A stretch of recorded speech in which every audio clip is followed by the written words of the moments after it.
Well, good evening, everybody. I hope everyone can hear me all right.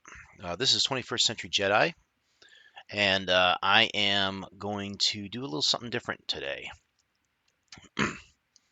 I am going to try to play a text-based adventure game called Amazon.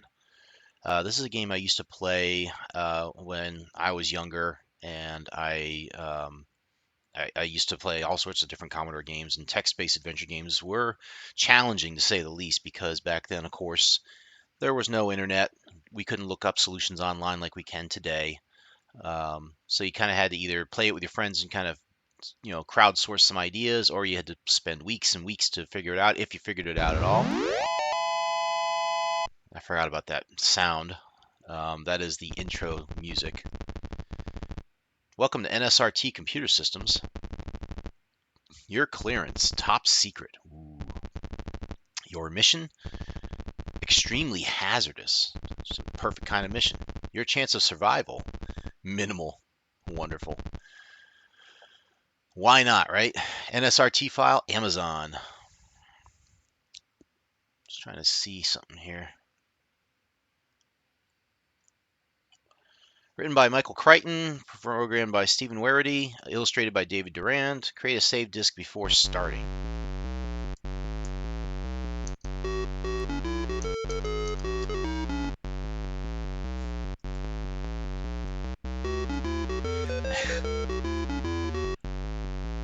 Not the kind of theme music I imagined for this. Kind of a bluesy riff as opposed to something which you would associate with the Amazon jungle. Let's move on, shall we?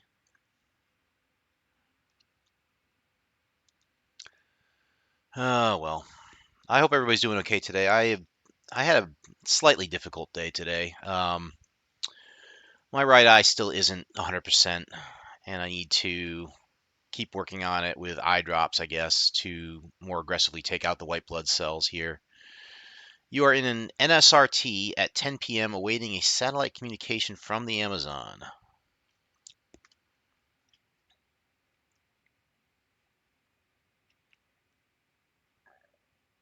So we have to actually wait at this point.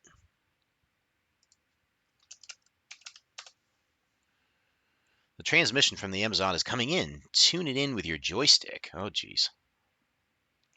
This ought to be fun. I forgot about tuning it in with our joystick. So yeah, my right eye still not. It's gone from 17 white blood cells in the pupil, directly in front, to 9, but it's still blurry. So they're going to continue to hit it with the steroid drops, and then after they're done, we'll see what happens, I guess. I'll be starting that treatment tomorrow, I think. I forgot how to do this part. I have no idea.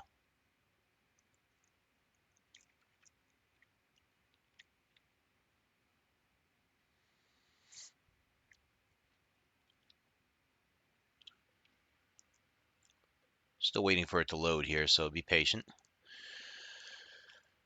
I also had 2 job interviews today, so that took up pretty much all of my afternoon. They were long interviews. I'm not gonna lie. They were good, very conversational, very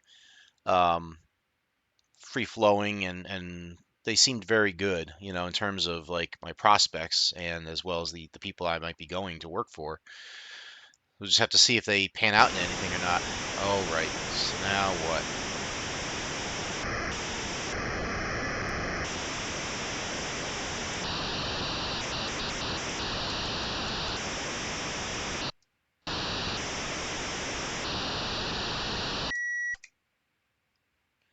No idea what I did, but apparently I'm looking at a scene now where there's a dead body on the ground, fire on a tent somewhere, more dead bodies on the ground, some black thing up in the air. It looks like a mountain.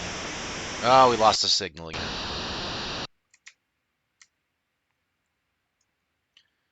Landsat A505. So just holding down a directional key. I have no idea if it's working. Intruder.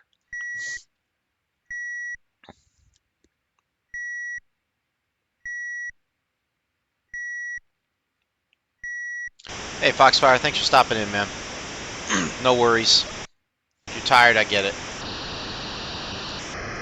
I apologize for the static.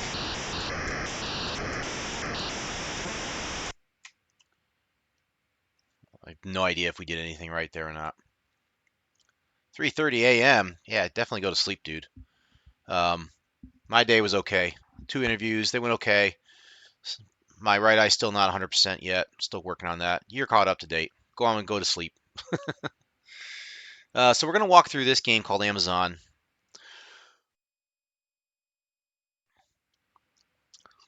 and like I said, I've never actually beaten it before. Um, but I do have the walkthrough. We'll play through it and see if we can get through it tonight. If not, we'll pause it and do it the next time. I wanted to do something different tonight. I was going through the game list of options that I had. Earwigs had some good options last night. I really strongly considered Mech Commander because I love that game. Shadowrun for the Genesis, but again, I would have needed a Genesis emulator, which I didn't have time to research. Um, Wasteland came to mind, but I didn't want to start another long play like that. And then I looked through all the rest of the. Yeah, this is still loading, so bear with it.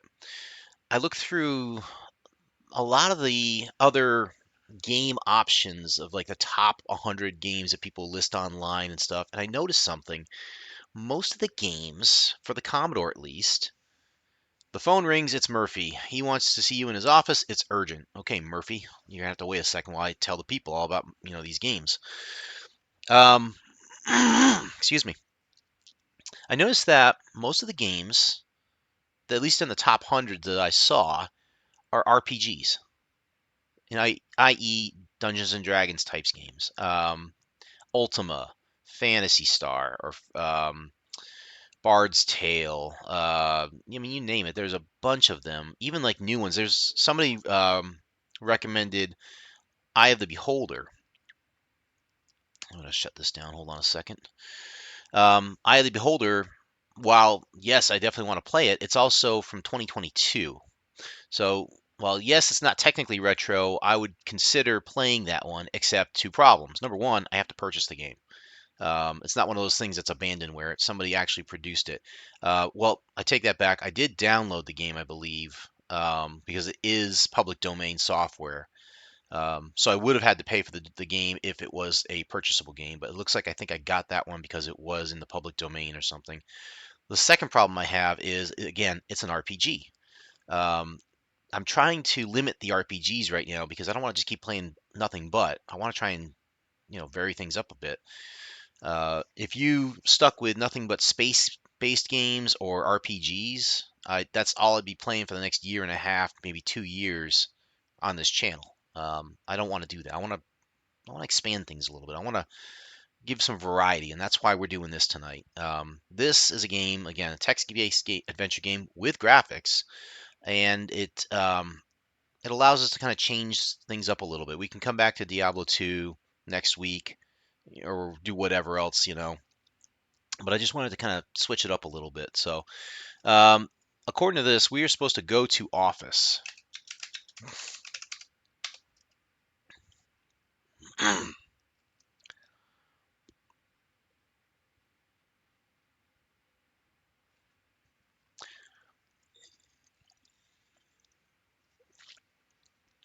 So I know this game was produced by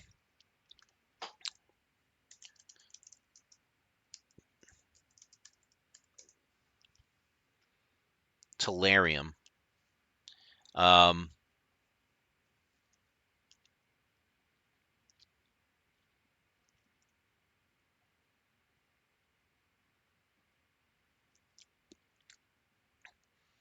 I gotta go look this up though, because I could swear.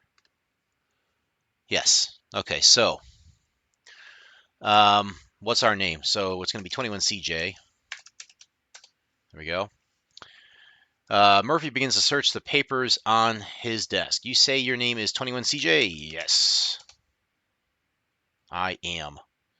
Murphy continues to search. 21CJ. 21CJ. Here we are. He comes up with a sheet of paper. Your hiring agreement.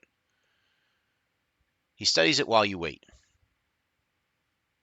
While that's going up, Telarium used to be Trillium, and that's where I remember the game because I remember the Trillium software as opposed to Telarium. And prior to that, uh, it was a subsidiary. Well, actually, it was a subsidiary of Spinnaker Software, which is they've made a bunch of software as well.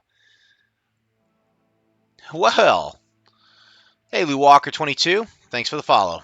Appreciate it. So they say, good, you've been briefed on all the possible dangers. He tosses the paper aside and leans over the desk. Scared? Sure. Why not? Murphy nods understandingly. So, 21CJ, we have lost the Amazon expedition and everyone is dead. I'm sending you to the Amazon to find out what went wrong. You leave tonight, okay? Yes, it is fine. I think I'm going to keep it in caps lock for tonight. Good. Now tell me frankly, 21CJ, how much experience do you have? Are you a novice, a seasoned explorer, or an expedition leader? I'm going to go with novice for now. Fine, then I'll treat you as a novice.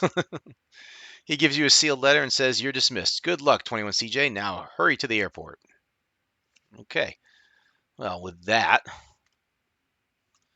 let's just go to airport, right? How you doing tonight, Lou Walker?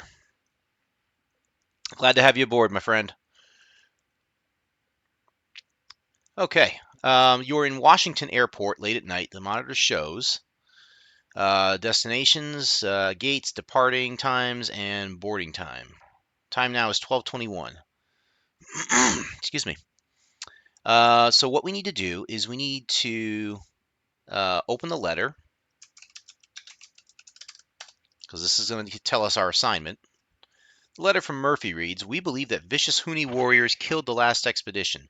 Go to the Archaeological Institute in Miami and enlist the aid of Professor Benneker, the world's leading expert on the Huni tribes. Professor Benneker has spent his life in the high Amazon jungle. You will never succeed without his help. Good luck, 21CJ. Got it. You also find a ticket to Miami and $20,000 in cash. Woohoo! Great. We have money. So we're going to go to gate.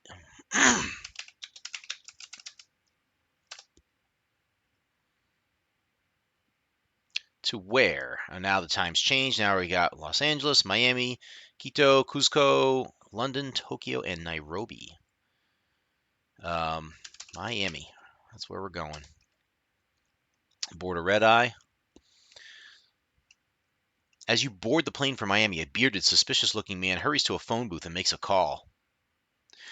Okay, for our younger viewers here, they didn't have cell phones back then. They had to go to a phone booth. So we flew, I guess, to Miami. I wish they had given us a little bit of a graphic to that, but you're in Miami Airport. It is 3 a.m., so Washington to Miami, yeah, okay, it makes sense. You hail a taxi. The driver says, where to? Again, this is back in the 80s. There was no Uber, no Lyft. You just had to take a taxi. Where are we going to? We need to go to the Institute.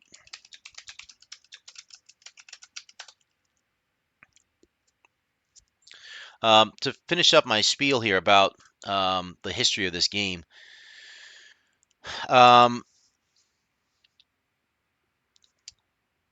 Trillium was founded as a subsidiary of Spinnaker by C. David Seuss, who was also the CEO of Spinnaker Software. Trillium was changed to Telarium due to legal issues presented by a book publisher. It released adventure games with the exception of Shadowkeep, which is an RPG. The first author who was consulted, well, I'll take that back. The games were based on books, and the development of each game led to cooperation between the software developers and the authors. The first author who was consulted was the science fiction novelist Michael Crichton. And that's where we got Amazon, which is based on his book called Congo. Some of the games that they list in here, Amazon, 1984. Fahrenheit 451 is another one of my favorites. That was Ray Bradbury's novel. So there was that one. Rendezvous with Rama. These are all 1984, by the way. It's amazing how much they pushed out in 1 year. They did Amazon, Fahrenheit 451, Rendezvous with Rama, Dragon World, Shadowkeep. That was all 1984. Perry Mason, The Case of the Mandarin Murder, Nine Princes in Amber, and The Scoop.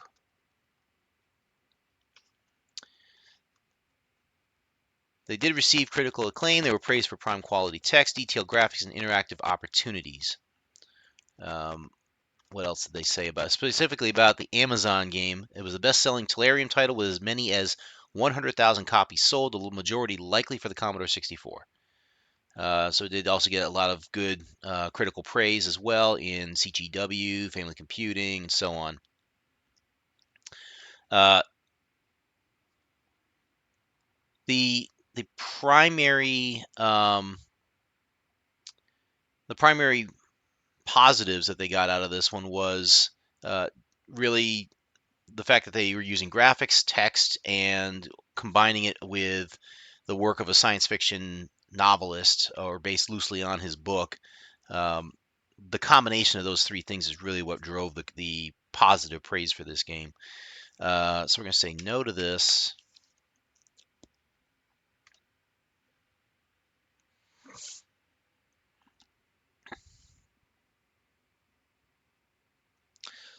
So what's happening right now, too, for anyone who's watching, is the game is trying to do a combination of loading stuff in the background while also pulling up the text.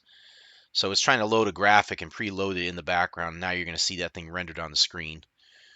And you can see it's pushing it left to right as a kind of a, I don't want to say it's a bitmap, but it's kind of like that. You are outside the Archaeological Institute. Several police cars and an ambulance are here. Ooh. So we'll try and go in.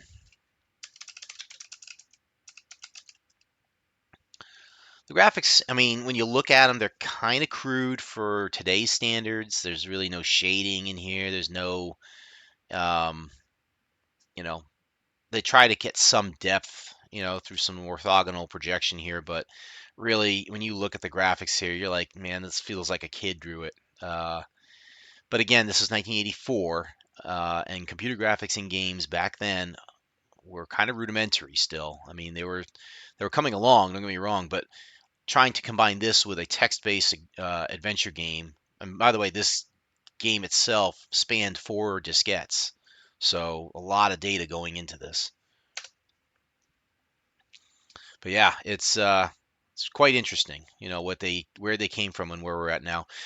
I would like to also do Fahrenheit 451 because the graphics I feel on that one are slightly better than this one, if you can believe it.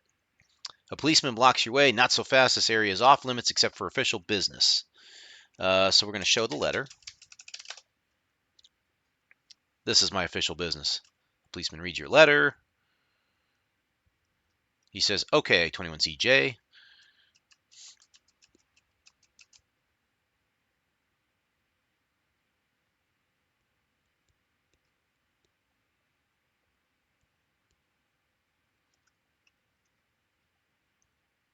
He steps aside to let you go in. Let's go back and enter Institute.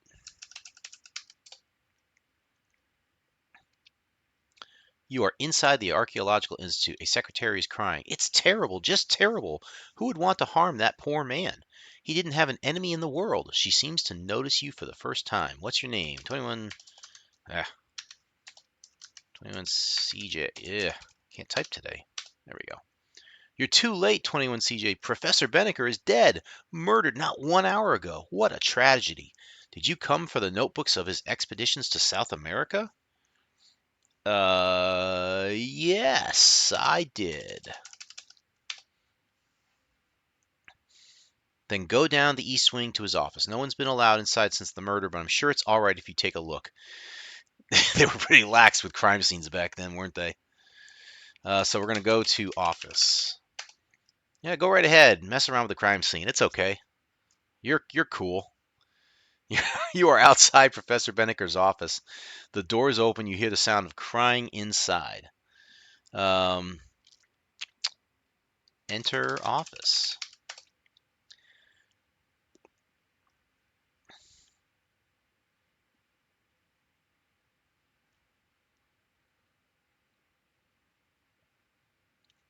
This really looks like koala pad drawing. For anyone who doesn't remember koala pad, that was the Commodore version of not really an iPad, but you could actually draw on it using a stylus and draw bitmap pictures kind of like this one. You are inside Professor Benneker's office. It's been searched. You can see a refrigerator, a desk, a cupboard, and a birdcage here. The crying is pitiful. Okay, so examine birdcage. Whoops. I don't know how the V got in there.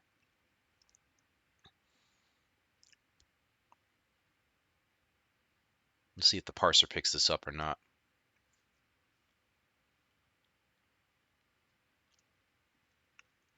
A drape hangs over the birdcage. Okay, so it understood. Remove drape. Now, I know from my memory that I did make it this far into the game. I'll tell you the point where I got stuck back in the day, and it's basically when you run into the jungle. So I've done this. I've managed to find the bird. This is Paco. The drape falls to the floor. Inside is a brightly colored parrot. The parrot is crying. It's a tragedy. What's your name? How many times do we got to tell these people our name?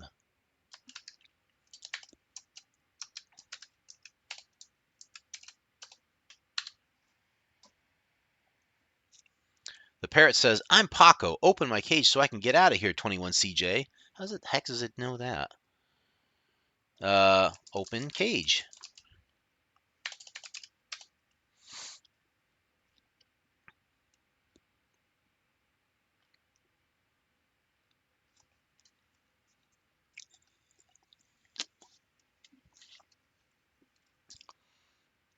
Wow, that parrot is in your face. He has no concept of personal space, does he? He's got muscles, though. Look at him. Paco jumps on your shoulder. What a tragedy. I'm starving. Professor Benneker and I, we were together for 30 years. Went everywhere. I'm starving. Open the refrigerator. This is an extremely smart parrot. Open refrigerator.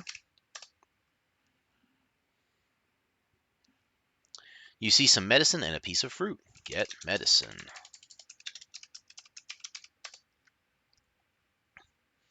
You now have some medicine. Get. Geez, I can't type today. Get fruit. All right. Give me that fruit. I'm starving. Offer fruit. Paco eats hungrily. Sadness always makes me hungry. Too bad about the professor. Did you know they were after his map? Yes.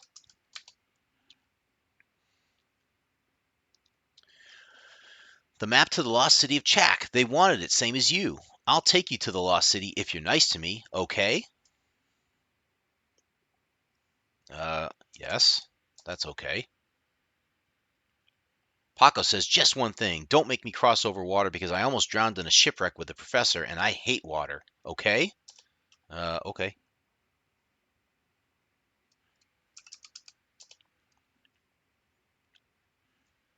Paco asks, you're planning to fly to the Amazon, aren't you? This is an extremely intelligent parrot. Yes, we are going to fly to the Amazon. Can't really swim there.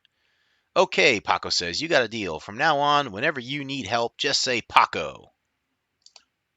Improper sentence, right? Say Paco. Let's try it. You catch on quick, Paco says. Maybe you're not as dumb as you look. Then he waits for you to do something.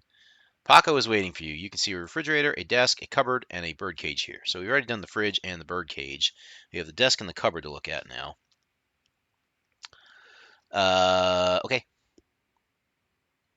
Open the cupboard. It's now open. Examine. Cupboard. There are two shelves. You see some of Paco's food here. Let's get food then, right? Why is the X always coming up here? Get food. You now have some food. There's a glimmer of metal from the back of the top shelf. Ooh. We need to examine that, I believe. Examine. Glimmer. There is a rather strange gun tucked back on the top shelf. Get gun. You now have a dark gun. Examine gun.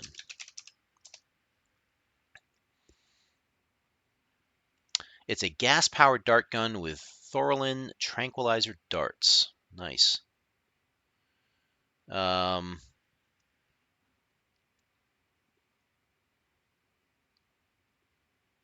the desk probably has nothing, it looks like.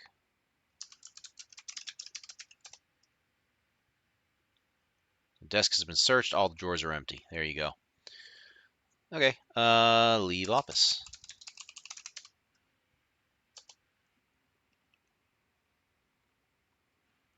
You are outside Professor Benneker's room. The director of the institute arrives with 2 armed guards. The director says Paco is a valuable research animal. We can't let him go. I understand that. I mean, he's pretty intelligent. So let's bribe the director. I think you can also offer money or something like that, and it works. I seem to remember offering money.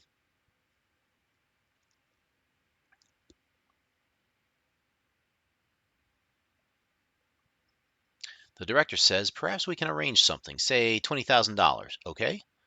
No, not all of my money. We're not doing all of my money. That's not happening.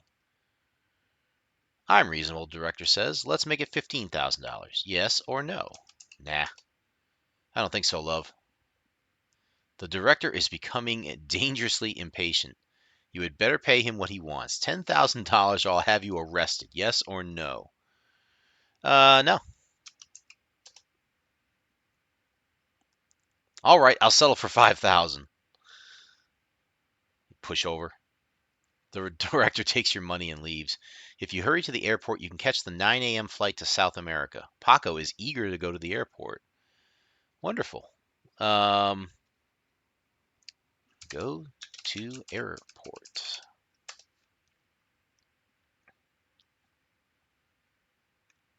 This kind of reminds me of the game called Covert Action. Although it's not a text-based adventure game, it's a PC game. And I just realized I really should write this one down because I was looking for DOS games tonight, and most of the DOS games I saw were kind of lame. But Covert Action is one that I really enjoy.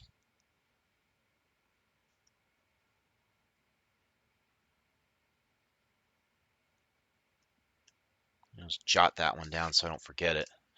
I would like to do that one, maybe even next week, because that's Covert Action's a fun one. It's the old, I believe it's DOS.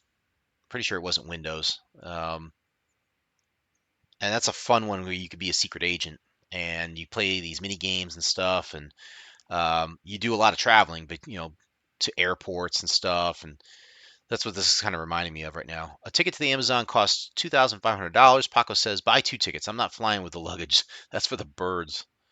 All right, fine. Why am I keep typing X's for some reason? Okay, you've got your tickets. The loudspeaker says, paging 21CJ, paging 21CJ. Please come to the courtesy booth. Go to booth. You are standing at the courtesy booth. The man here says, are you 21CJ? Yes.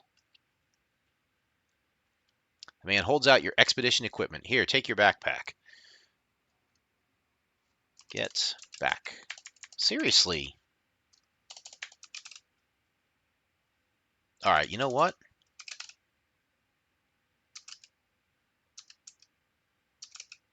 Wow, that's crazy. This is actually having to do with the parser inside the game or the emulator itself. It's got to be the parser. When I type ET really quick, it puts an X in there for some reason. I'm not even near the X. That's crazy. I thought I was going crazy there, and it's actually the parser that's doing that. Go figure. Backpack. Geez, I gotta learn to slow down on my typing, I guess. Okay, you have your backpack. You and Paco go to the boarding gate where your flight is about to depart. You better inspect your equipment first. Inventory. Your backpack contains cigarettes, money, an envelope, a belt, a dart gun, some food, rations, some medicine, a parka. A parka? Where the hell are we going? We're gonna need a parka. Goggles, a laser, a computer, a note, and tickets. Yep, that checks out. Read note. It says, once in the Amazon, contact NSRT with your computer. Standard code 969. Good know. Board plane. They are calling your flight. You make the plane just in time. You and Paco are on your way to the Amazon.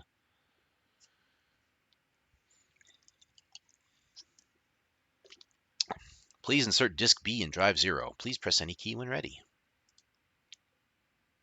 Fun stuff. All right, we made it to disk 2.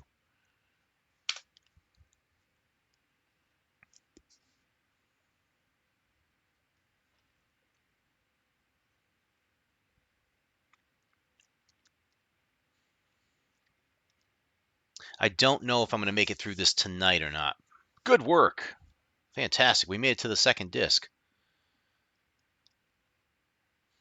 You are lying on the ground on your back looking upward. Your head aches. You don't know where you are. Paco has removed the parachute from over your head. He is looking down on you with concern. Perhaps you should sit up. What the hell happened?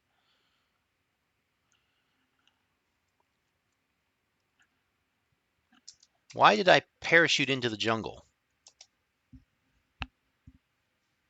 You have a moment of dizziness. Now everything is coming back to you. The plane you picked up in Iquitos. So I must have had to do like multiple planes here. The pilot that flew you across South America so you and Paco could parachute over the jungles of the Amazon. You must have landed hard and been knocked out by the impact. Gotcha. All right, so we probably flew from Miami to Iquitos, and then from Iquitos, we enlisted a pilot, some sort of bush pilot, that just flew us over the jungle and said, here, drop you off here. Oh, look, pretty colorful flowers, and there's a parrot. That must be Paco. You are somewhere in the Amazon jungle.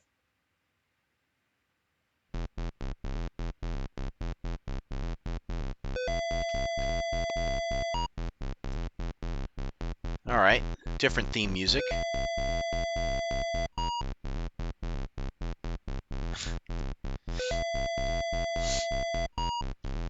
They're using 2 out of the 3 voices, it sounds like.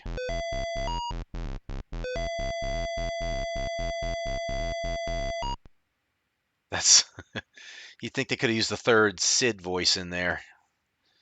Paco is impatient to get going. He confidently says, north. Well, hold on. Hold your horses. All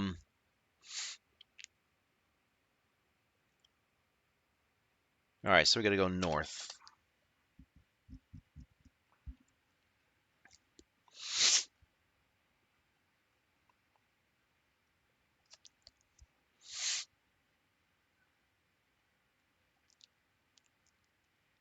There's a big leaf in my way. We got trouble. I don't have a machete either. You are somewhere in the Amazon jungle. Paths lead off in all directions. Paco says, go west, amigo. All right, fine. We'll go west. Trust this parrot.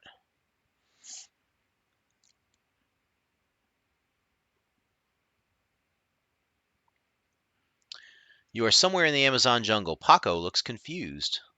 Interesting. Activate computer. I remember when I used the computer in this one, it was like turn on computer or something like that. But activate computer sounds good.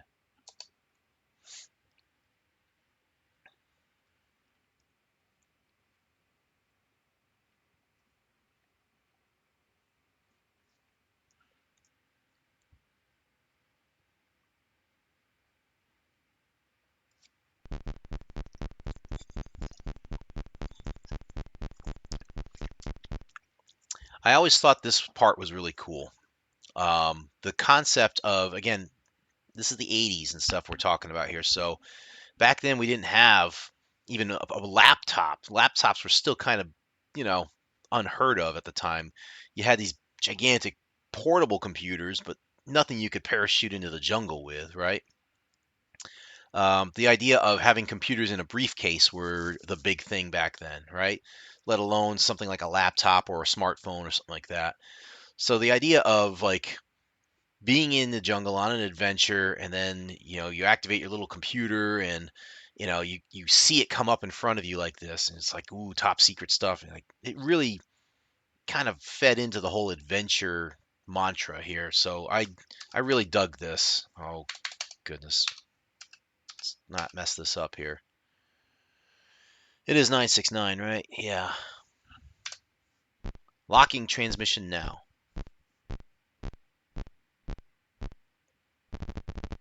NSRT base to Amazon Field. All right, so they're talking to us. Position is RD, T4. Your orders were to contact us immediately on arrival in the Amazon. Survival depends on following procedure. Notes Navstar satellite fix on your position. Return for the bad news. All right, so somehow they knew that we were in the Amazon and started moving before we turned on the computer. What? Note Navstar satellite fix on your position. RDT4. Gotcha. Return for the bad news. Local situation hazardous. Huni cannibals are on rampage. Great. Corrupt government troops in vicinity. Even better. Kimani tribesmen dangerous unless treated with care. Volcano Makuma active. May erupt. Good luck. Return when understood. Well, alright.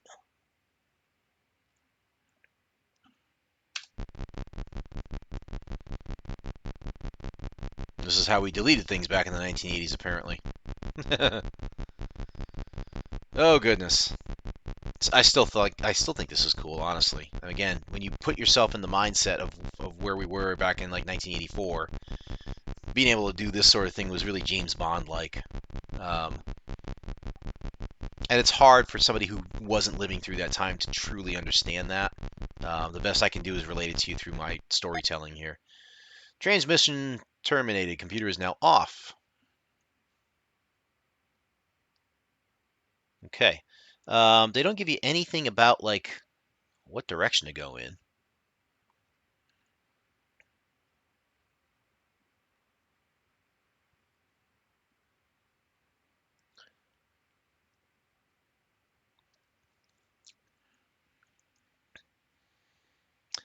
It was you're somewhere in the dense Amazon jungle. You see Makuma in the distance. Paths lead off in all directions. I believe I still made it this far. The next spot's going to be I got to go west.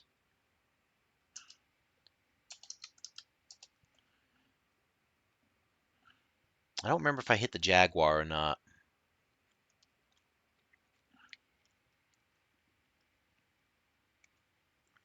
I think I did. This looks kind of familiar. You come upon a narrow beaten path in the forest, a game trail going north. Yeah, I don't need to hear the music. We're good. Let's go north then.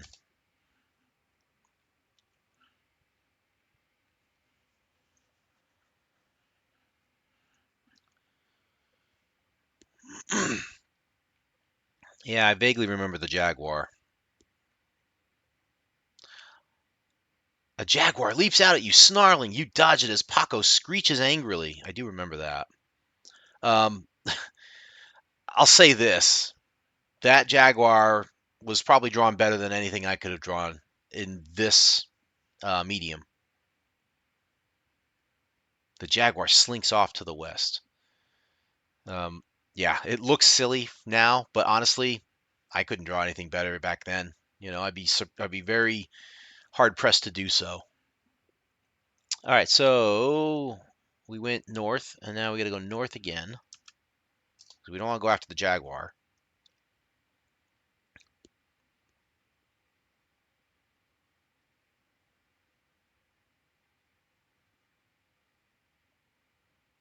I should grab a quick snapshot of this thing while we are okay and not in a dead end. It's easy walking here, although the jungle is high and dense on all sides. I still remember this vaguely. Let's save this in Amazon. There we go. I think I made it this far still. We did north once. We got to go north again.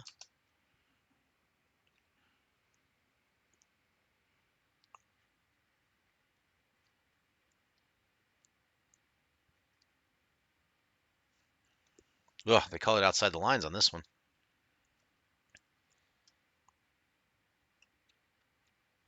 The trail ends abruptly at an impenetrable bamboo forest.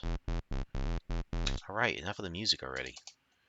So we can't go north. I guess we have to go west, according to the guide here. You come to a cool, gurgling stream in the forest. The water looks clear and inviting. I still remember this. Paco takes a drink, bending over the stream.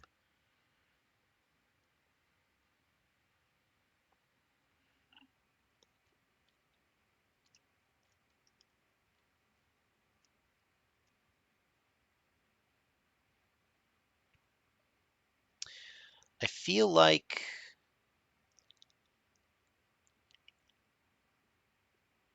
I don't know if I made it this far or not. I honestly don't remember some of this.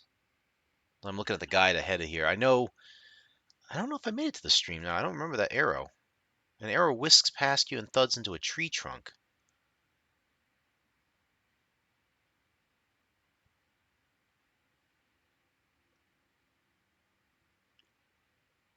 Oh, I remember that guy. Oh, I remember that guy. It's kind of hard to forget that shape.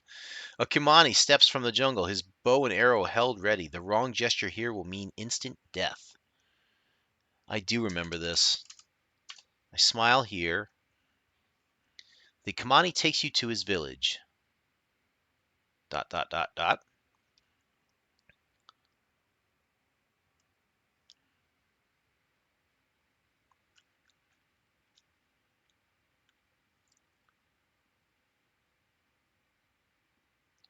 You come to the Kimani village. There are 10 huts arranged in a circle. The men gather around you and make funny gestures with their fingers against their lips. It looks like they are kissing their fingers or something. Kissing their fingers. I wonder what that could be. You can have the cigarettes because I won't need them. The Kamani men take your cigarettes gleefully. They pass them around and smoke them all, but you have made friends. They lead you to their campfire and offer you dinner. Do you want to eat the food? Yeah, gotta eat. The Kamani are pleased that you managed to swallow their food. They are very excited and lead you to the mouth of a cave which goes north. Okay. Um, I guess we gotta go north.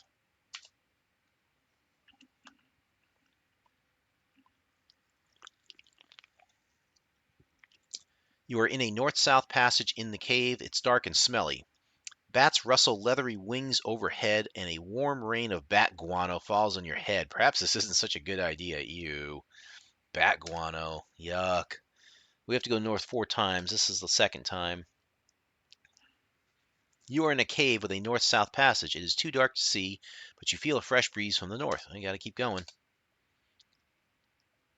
You come out of the cave into dense rainforest where you head east. You are in a clearing in the Amazon rainforest. A path leads north. They really don't give you a whole lot of description in these things, which is kind of funny.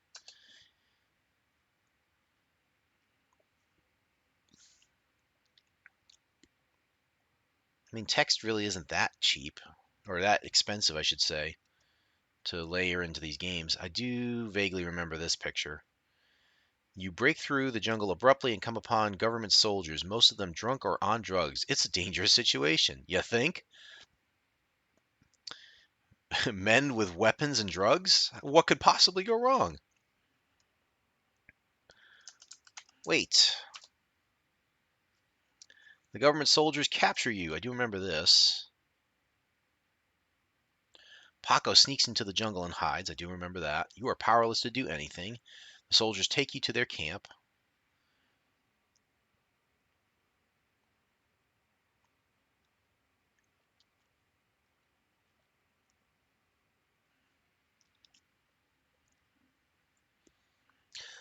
It's right about this part where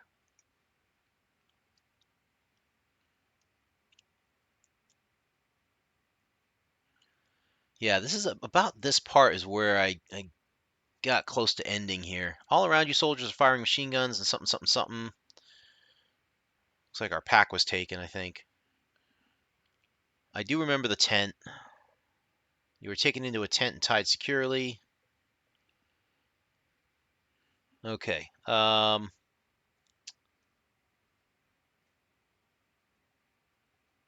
have to wait again. So they come in and talk to us.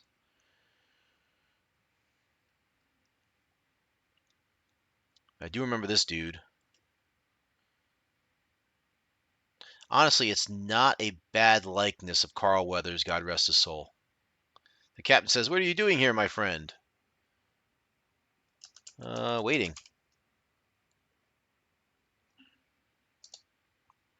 Captain grows angry. "You are a spy. I will kill you." Now he smiles. "Unless, of course, you can pay me." Hmm? Corrupt government soldiers. Can you pay me? Sure. I can pay you. Where? I don't see any money. Look in pack. I got money in there. The captain opens your pack. "I see no money here, liar." He shows you the money that was in your pack is gone. The troops must have taken it. The captain shrugs. "Since you have no money, you will die at dawn. Perhaps earlier if we need entertainment." Yeah, I do remember this part. And I think the furthest I got was getting into the jungle, using my computer, and trying to get out of the jungle. But then I got lost. The captain leaves the tent, having put your backpack to one side.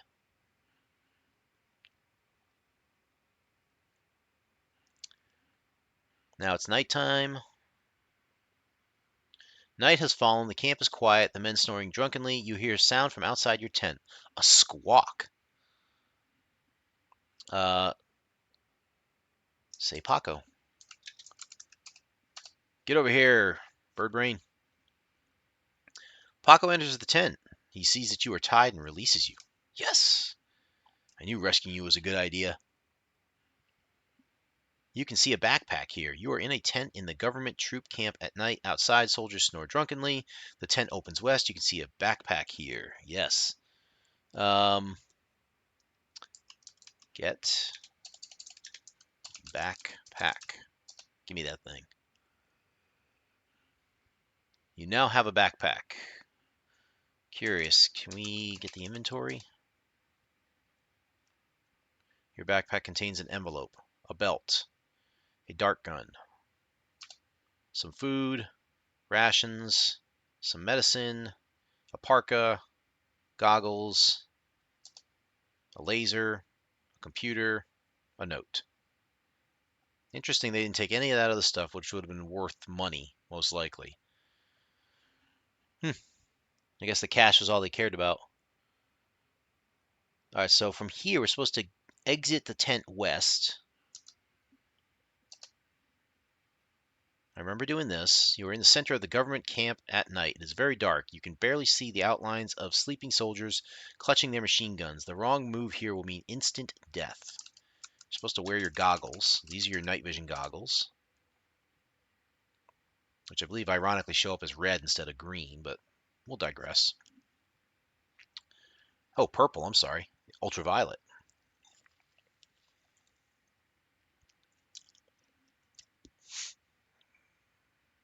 There's some guy over here rocking like a M240 in one hand like that. That's funny. Wearing the night vision goggles, you can see a clear exit path to the north. So we're going to do that and get into the jungle. You have escaped into the jungle, but you don't want to run the batteries in your goggles down. Better remove them. Right. Obvious hint. Remove goggles.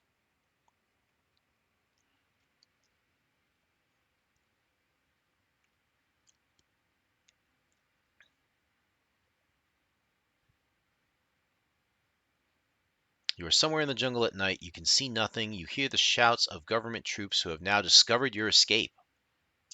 We're supposed to go east, get lost in the jungle here. You're lost in the jungle in the middle of the night. Government troops are searching for you. They're getting closer. Activate computer. I don't know how they learned this code, but I guess it was somewhere in the previous dialogue that you could use the code to get this as 072. This is the emergency code instead of the standard one. Locking transmission now.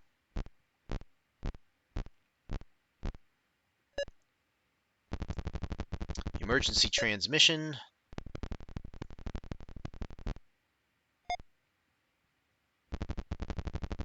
Your position, AU, F1.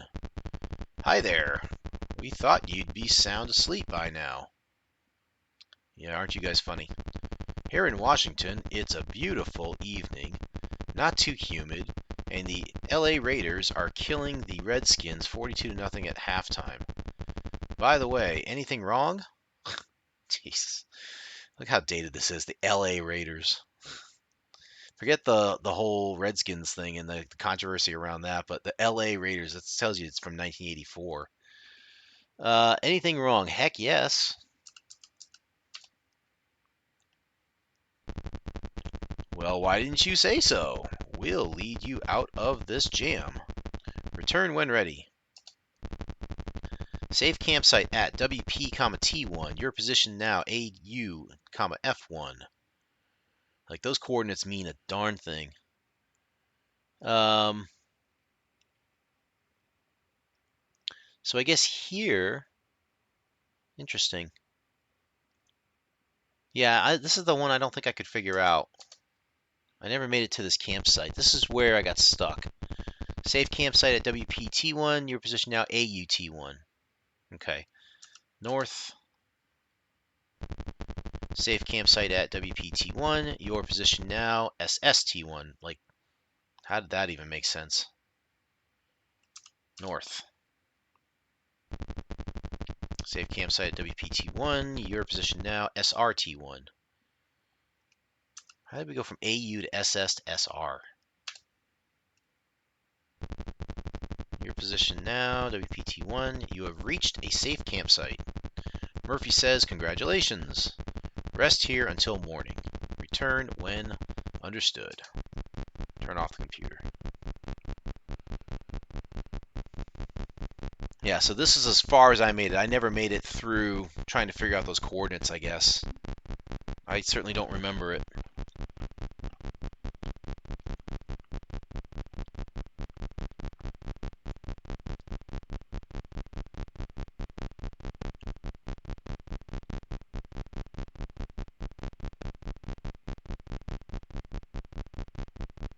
The volcano kind of looks familiar, but I don't remember doing that one either. Transmission terminated. Computer is now off. You and Paco are exhausted by now and quickly fall asleep. In the morning, Paco awakens you. I don't know why this still seems familiar. You are in a shaded glen in the jungle. It is morning. A path runs north. So from here, we are supposed to go north again. We do a lot of traveling to the north for some reason.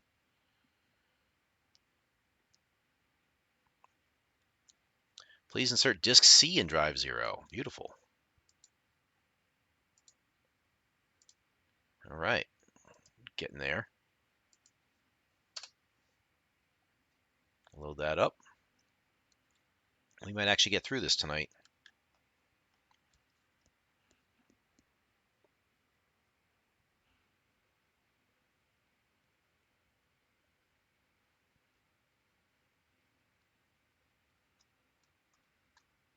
I don't remember this part, so I think this is where I got stuck. You come to a high clearing. You have reached the south slope of the volcano Mount Makuma. Fantastic. Let's go north. You are on the lower slopes of Mount Makuma, which rises 12,500 feet to the north. You are shivering badly. Let's put on that parka, I guess. Good thing we brought it. You're now wearing a parka. Fantastic. Let's go north again.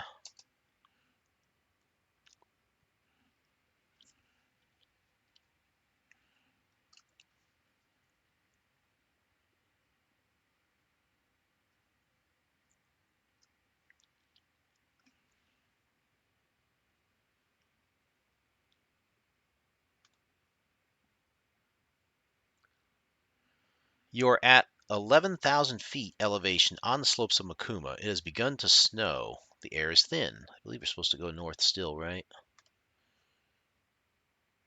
North, north again. We'll get into the whiteout condition here.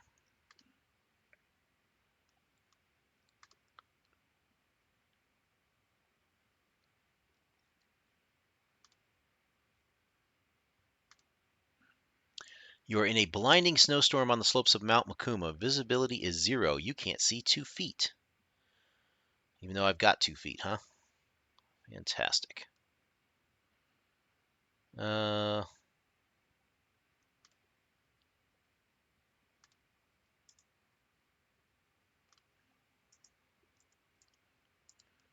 now we have to activate the computer, I believe, right?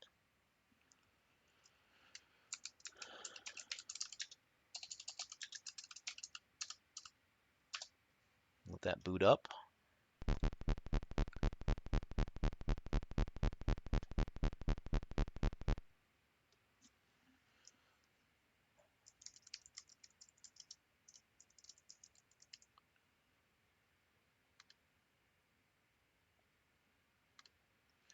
Satellite transmission to NSRT base initiated. You can use a standard code, I believe, on this one, because it's not really an emergency. Locking transmission now. In a snowstorm, no less, which should be trouble even today. NSRT base to Amazon Field. I do like the sound effects they put for the computer.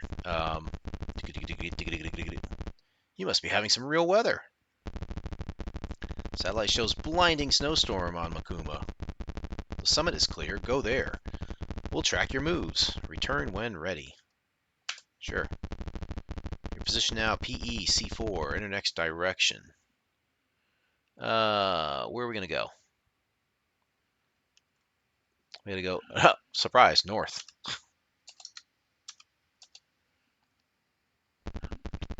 Your position now, DC, C4, enter next direction. If we go north again, your position now, BZ, C5, enter next direction. We got to go east. Position now, MAT6, enter next direction, east. Your position is MAT5. You are near the summit of Mount Makuma. Go north. When you find a protected camp, contact us for further instructions. Return when understood. And erase this.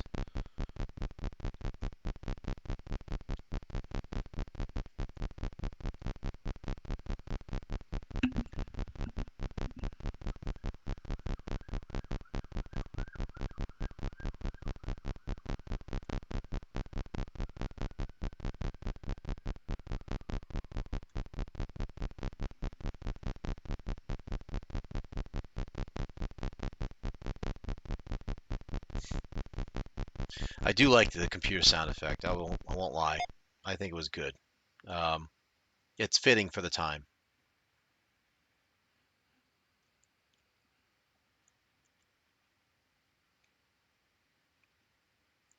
It still looks like we're in the place where we started. You are in a snowstorm near the summit of Makuma. You and Paco must soon find a protected place to spend the night.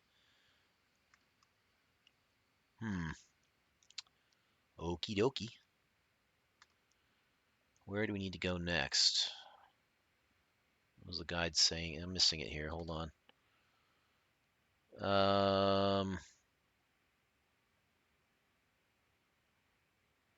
Says go north. That's what they told us to do, is go north. So we're going to do that.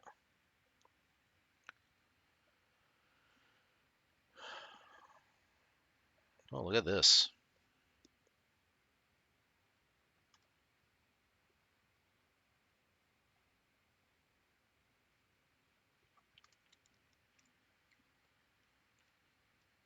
You are at the summit of Mount Makuma. The weather is clear. To the north, you see the crater and a lava tube. Let's go north.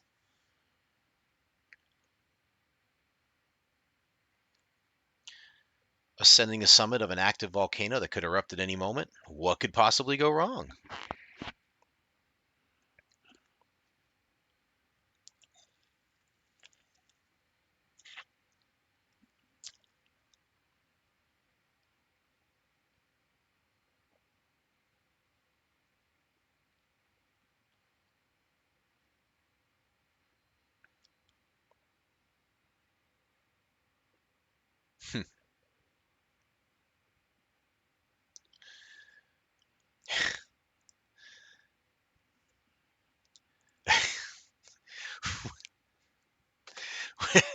What do you say about that? What can you possibly say about that picture that is clean enough to say on a Twitch channel? Seriously. What can I possibly say? You know you're all thinking it, but come on now. Uh, like I said, for better or worse, we're playing this game. Enter tube. Uh, you are sheltered in a lava tube on Mount Makuma. You settle in for the night with Paco. Not bad here, really. Paco says, how about some grub? All right. Offer food.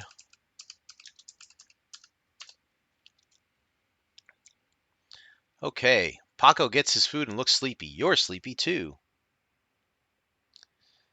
Activate computer, because we did say we were going to contact him to get further instructions. We use this computer an awful lot more than I thought we would. And maybe that was my downfall, is I really didn't use the computer enough. 969. Lock that transmission, baby.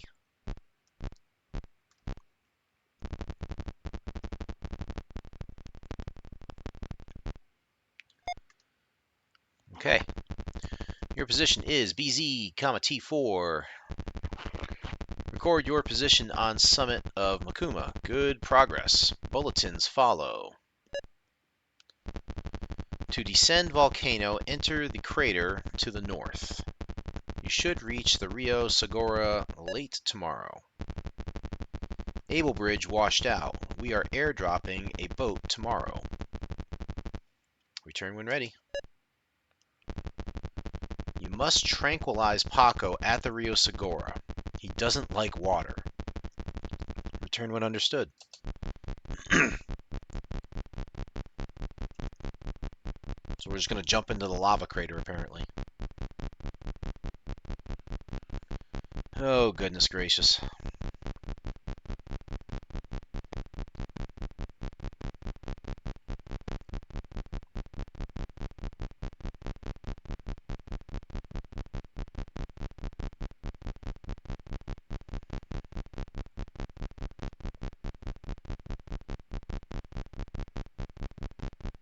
So glad I don't have any appointments to deal with tomorrow. I could use a good night's sleep tonight.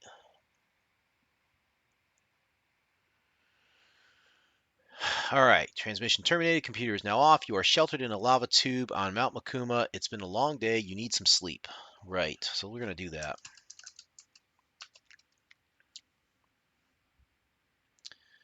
You fall asleep hearing the howl of the wind in your ears. In the morning, you awaken. It's a beautiful day. You and Paco break camp and leave the lava tube. Beautiful. You are at the summit of Mount Makuma. You can see the lava tube to the east. To the north, you see a large crater. So we're going to go north again.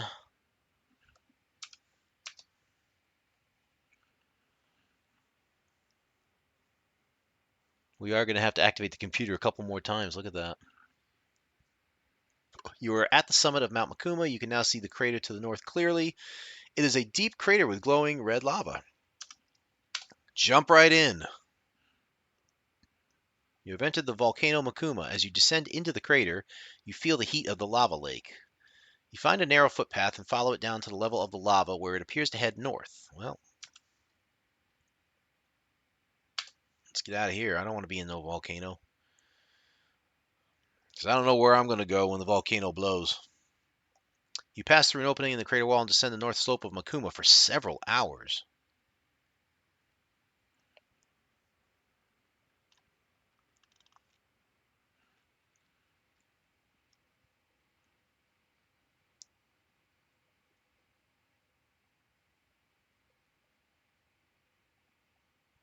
You find you are lost in the Amazon rainforest north of Mount Makuma. All directions look the same.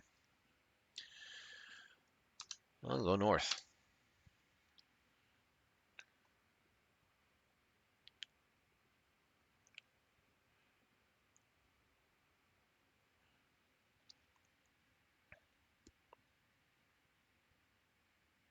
You come to a clearing in the jungle. You can hear an airplane overhead.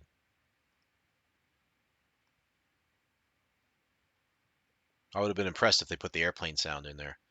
A carton is dropped on a parachute and lands somewhere beyond the trees. Paco says, "Look at that!" All right, so we're supposed to go east, according to the guide.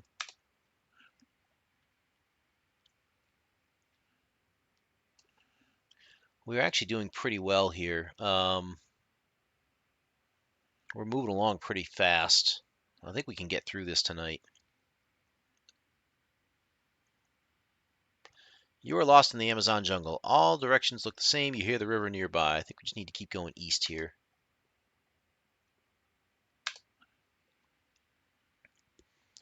You are lost in the Amazon jungle, blah, blah, blah. Do it one more time. Oh, I went east 3 times, didn't I? Let's try one more time. Okay. Thought I did it 3 times. Looks like we need to do at least 3 or 4. Now,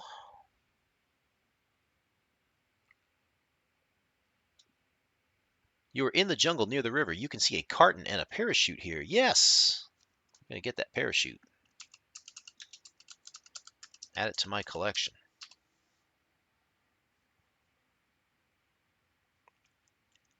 You now have a parachute.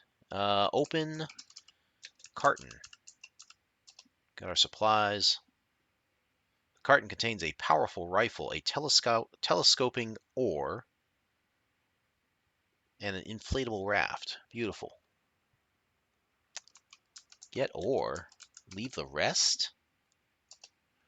Why would we do that? Why wouldn't you get the rifle?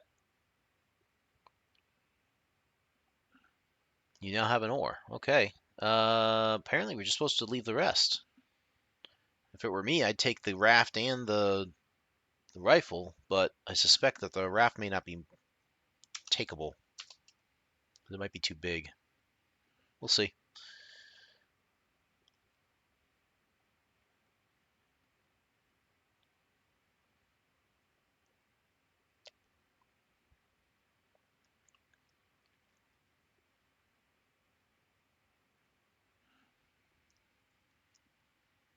You are near the banks of the Rio Segura River. Night has fallen and you can't see very well.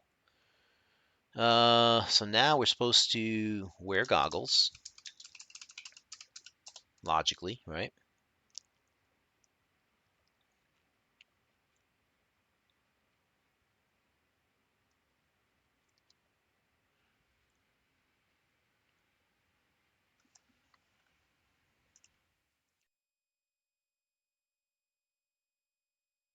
Just put myself on mute. This is an interesting adventure.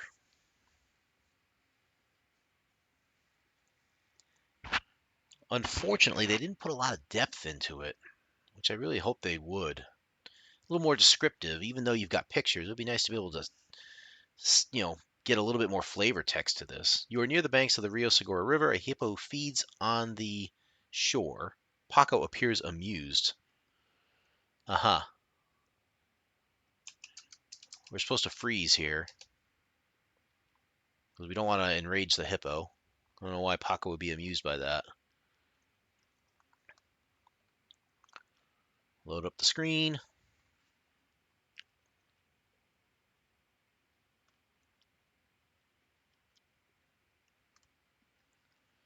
Hippo moves away. It is safe to proceed. Gotta go west.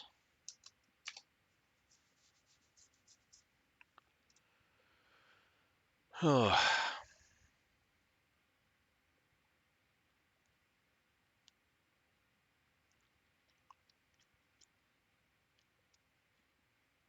more I think about it, the more I think I want to do covert action next Monday. Or maybe Thursday if I feel like I want to do a stream on Thursday evening. I might do that. I really enjoyed covert action. It was a fun game. The mini games were excellent. I loved the code breaking and the wiretapping. Um, those mini games. I loved searching through the safe houses to try and find incriminating evidence against the cartels that we were fighting against. You were at the banks of the Rio Segura River. Um, so yeah, I think I might try to do covert action as soon as possible, maybe even Thursday night. So we'll see. So we gotta go west one more time. We still have quite a bit here, and unfortunately, the game takes forever to load.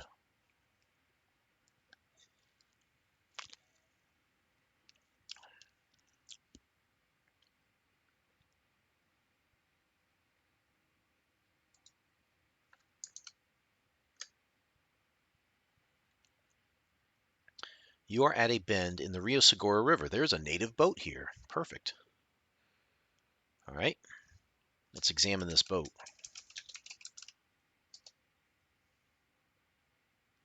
The boat appears in good condition, aside from a fist-sized hole in the bottom. Well, crap. We're going to repair the boat. Just cuz. Good idea. What'll you use? It says here it's supposed to use the parachute. This would be easier if I just brought the raft, but, what are you going to do? It works. The boat is now watertight. I don't know how you would do that.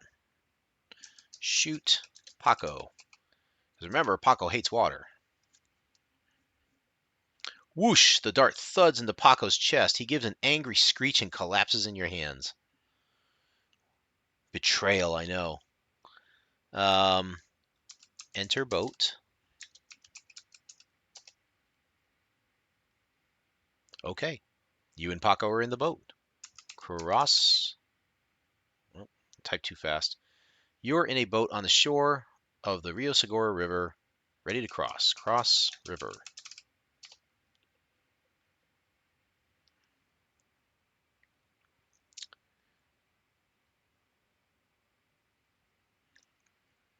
As you reach the middle of the river, the currents buck the boat wildly. You are barely able to maintain control as you head for the far shore. Sensing your distress, the alligators are in the water all around you. Hit alligator with oar. I think I would just kind of tick them off, but who knows?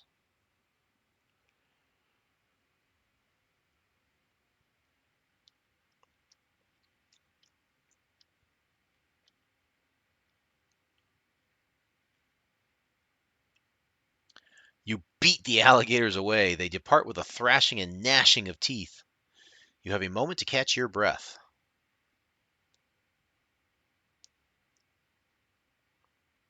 You paddle furiously and reach the far shore. You beach the boat, remove your goggles, and gather your equipment. Paco recovers from his Thorolin tranquilizer and looks resentful. Well, too bad. We gotta wait. Because I think we have to set up camp here. Nothing observable happens.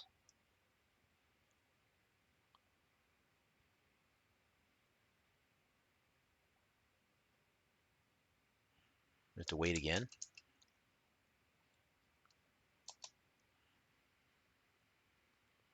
Nothing observable happens. What am I supposed to do here? I hit the alligator with the oar. We paddle and reach the far shore. We're supposed to wait. Nothing observable happens.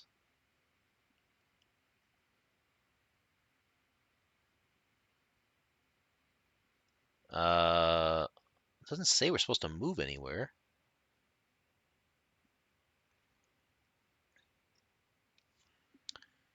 I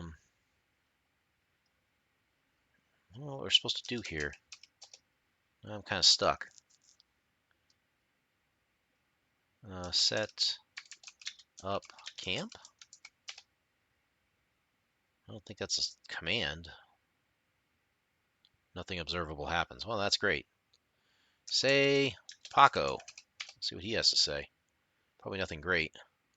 Paco looks tired. All right, we're going to take a snapshot here because this is getting to be a little bit bad.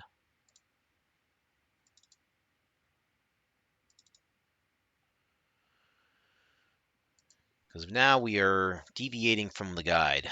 The guide says wait. It says we're supposed to set up campsite, sleep, and awaken.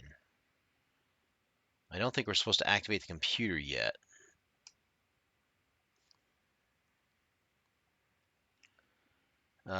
Sleep.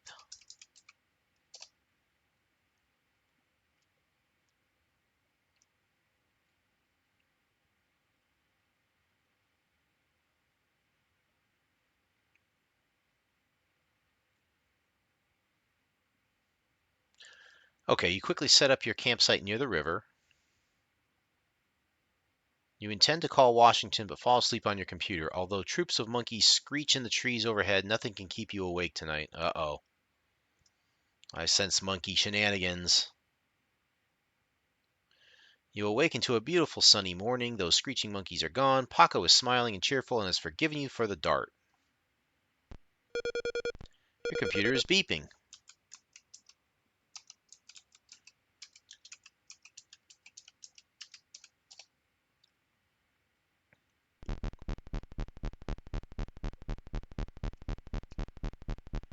This will be a standard code 969.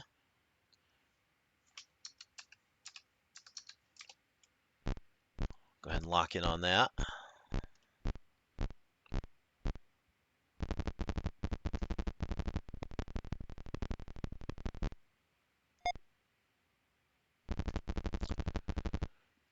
Got our position. Good morning. You are making excellent progress.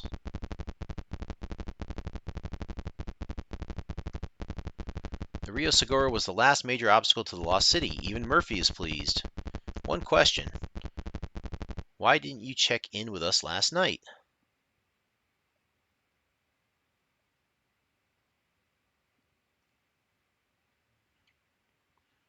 I don't... What the heck? I do not know. Apparently I forgot the Commodore parentheses, or the apostrophe symbol here. Better run an inventory and call us back. Return when understood. Now you're going to go ahead and erase that stuff, huh? Okay, fantastic.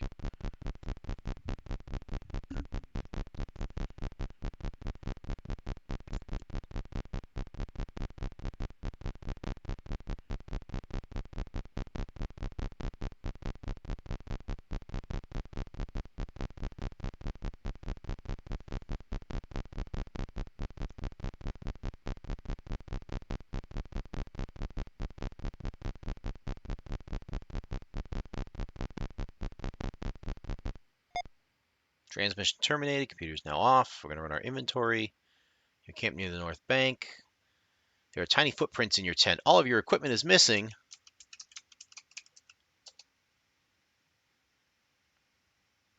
You are now carrying a computer. Fantastic. Let's see. We should probably have to activate the computer again, don't we? Yep.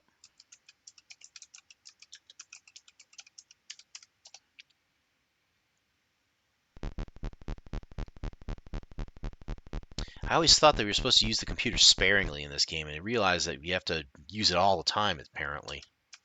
Which is, at one point, crazy, but also kind of makes sense, you know? This is, if you had a smartphone, you'd be doing this sort of thing, right?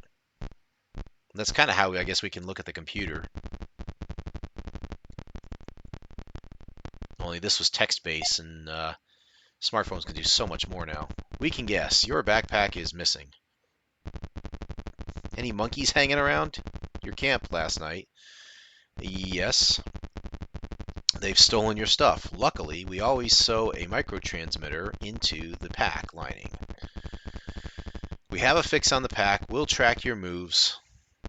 Return when ready. Go. All right. Oh, here's a surprise. We're going to go north.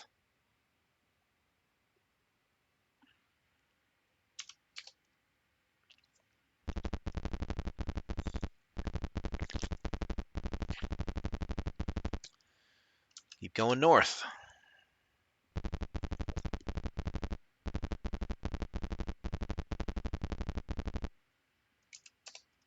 That's the third north.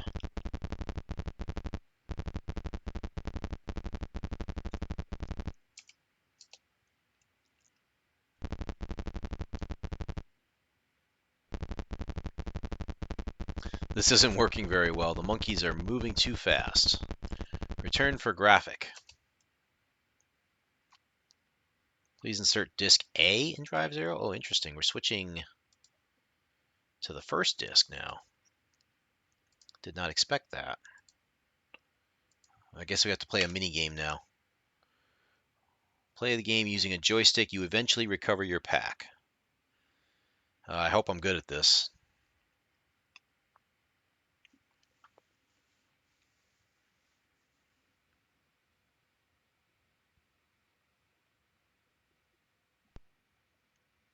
Your position, pack position.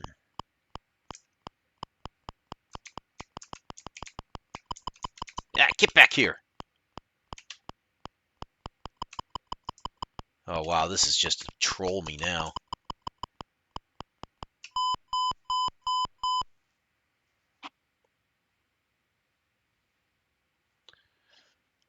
Honestly, for the game that we've been playing so far, that's actually an improvement. That little mini game right there it reminded me still of 80s type radar and sensor equipment that you'd see on shows like Airwolf and so on. That kind of reminded me of that. And it's actually, to me, it was an improvement in the game here. So kudos on that one.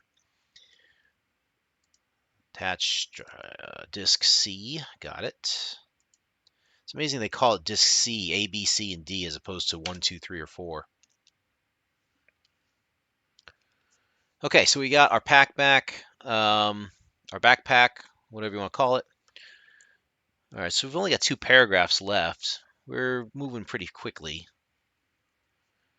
It's 10 o'clock now. I'm getting kind of tired, but I do want to try and get through this here.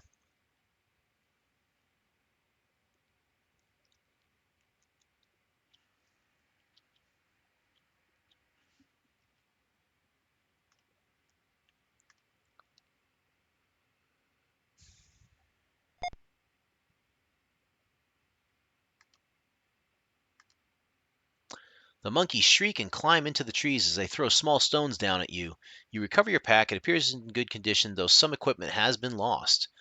The monkeys are pelting you with something smellier than stones. Better go east. Well, who am I to argue?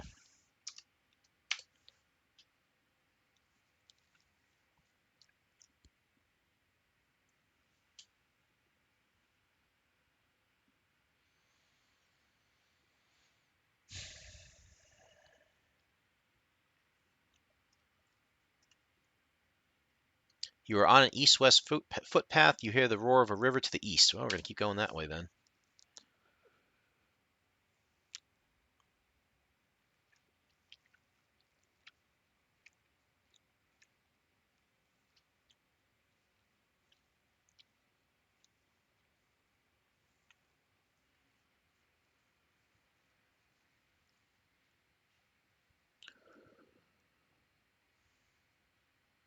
Ah, look at that. A bridge. You are at the west end of a suspension bridge that crosses the Rio Segura.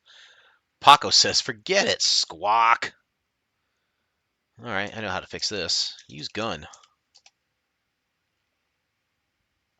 Paco hops on your shoulder and says, you talked me into it. So we're going to go east across the bridge. Paco closes his eyes tightly. You are midway across the bridge. It sways sickeningly beneath you. Paco feels the swing and flies to the other side. He calls out to you, hurry up, squawk. If you knew you could fly, what did you even care, you know? Silly bird. All right, so now we're on the other side of the bridge.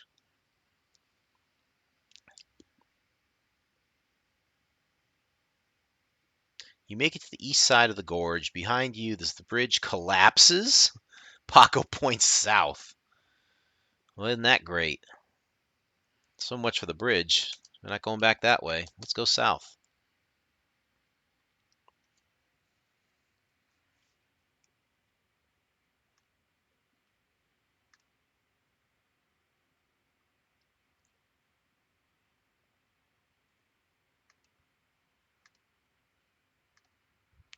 You are on a north-south path. North-south path. Paco is becoming excited. He says, "Go south." Sure thing, dude. Let's see. We got one more south, I think, to go, and then we're gonna go west.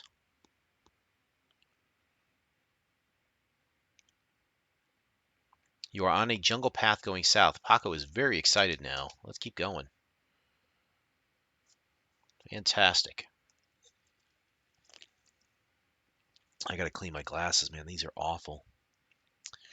Whoa, skulls. I see skulls on a tree. This looks creepy. You stand near a tree with skulls, and that's it. They don't give you anything. They don't tell you what direction to go into or whatever. You have to know to go west from this point, which is weird. You'd think they would tell you that west lies a path going somewhere or something, you know? Nope.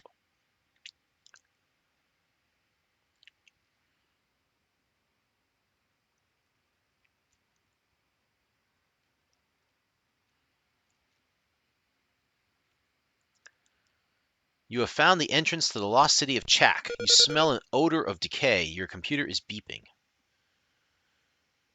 I guess it looks like a city. It does look a bit dilapidated. I don't know. I don't know what to make of that, honestly. Activate the computer. We're gonna have to save this soon. Satellite transmission 969. Get our next instructions.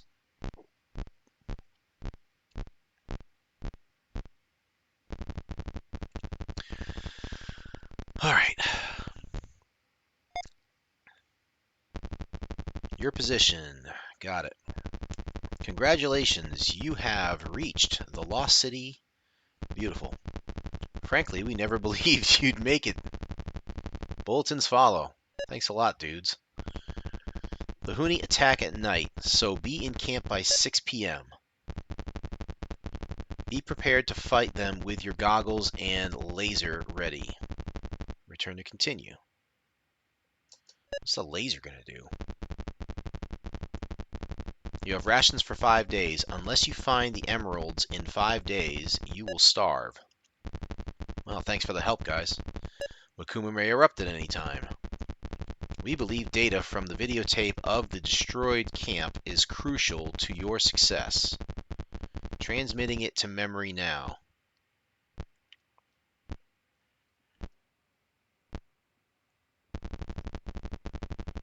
Return when understood.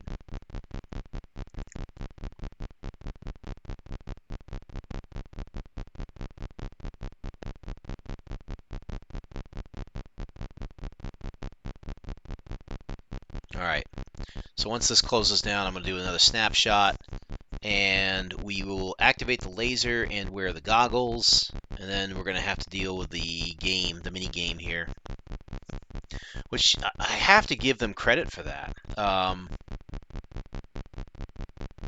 You know, having mini games inside of an adventure game, a text-based adventure game of all things, unheard of back in 1984.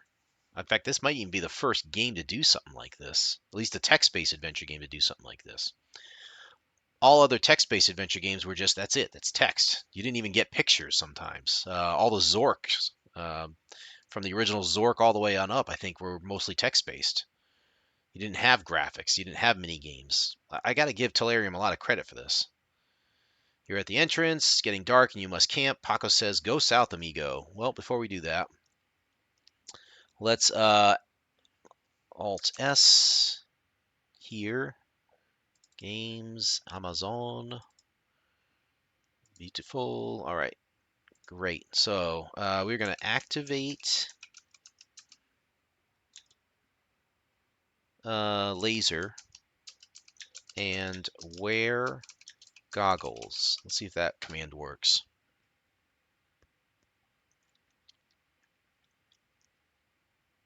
You don't want to run the batteries down. You don't want to run the batteries down.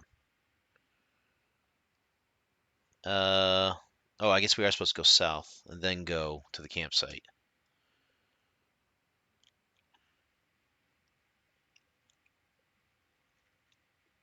All right, we're on the final disc. Hallelujah. Hallelujah. And we are on the last paragraph in the guide, so there's still quite a few commands we got to enter, but we are making it. We are getting through this.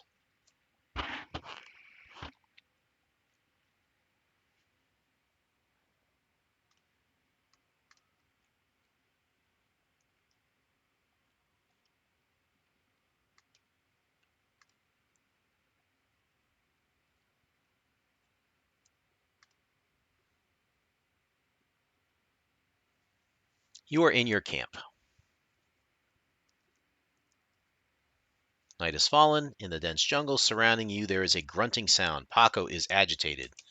Activate laser and wear googles. Now we have to play a mini game. I don't know how well we're going to have to play this. Your laser is on is ready. The grunting sound is coming closer. The Huni are attacking! Bah!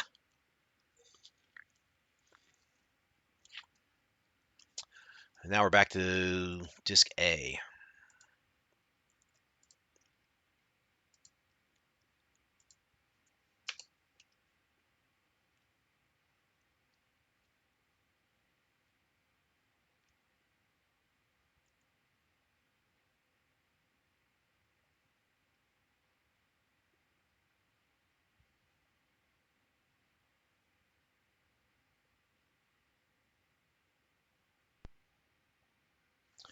Okay, I don't know how this is going to work, but I've got a joystick and I'm ready to use it.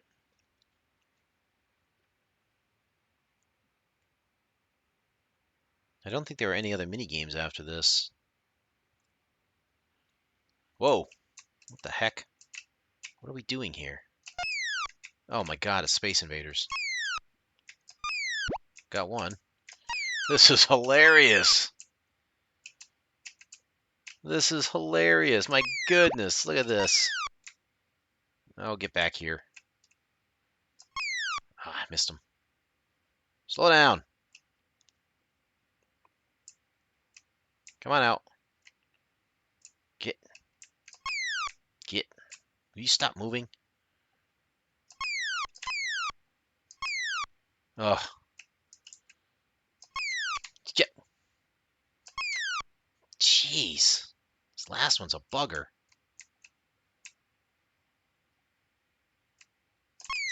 Got him. Moon.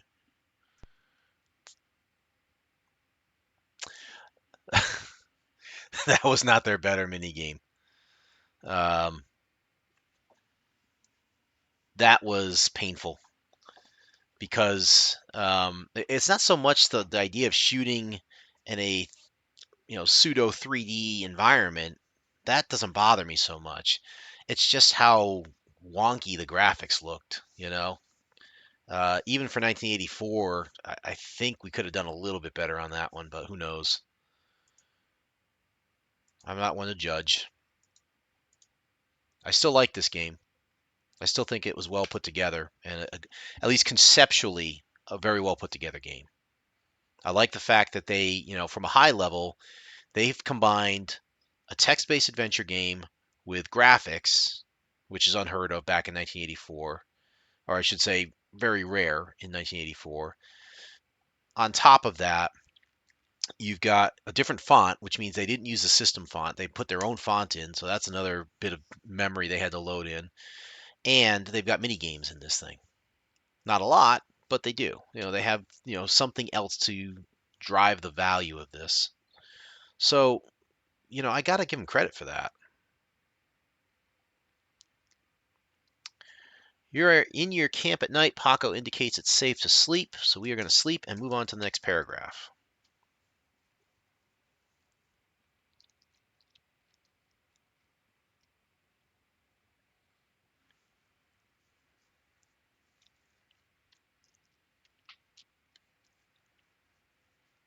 Okay. You sleep soundly and awaken at the dawn of another day. This is day 1. I don't think we're going to need all 5 days for this. I think we're good.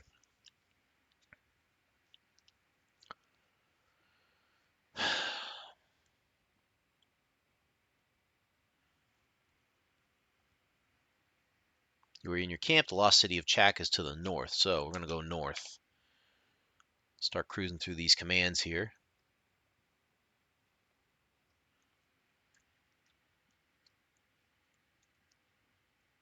Yeah, we're going to go over our normal time, it looks like, unfortunately. But I'm all right with that for the sake of progress. All right, we're back at the lost city of Chak, which looks like a melted ice cream city, I guess. I don't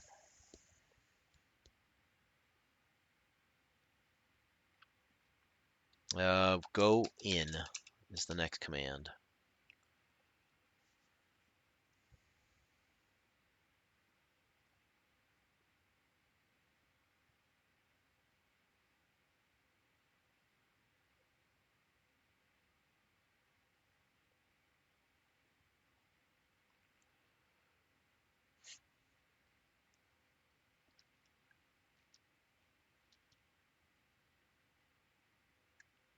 You are in a room with many windows. There are doors on all sides. How about that? And guess what we have to go now? We have to go north again. They really didn't put a lot of thought into that. Between the directions and um, the lack of descriptive text, those are two of the main drawbacks I see in this game. When in doubt, go north in this game. Most of the time, you'll be right. You know, we've gone east and west, a couple souths, but mostly it's been north, north, north, north.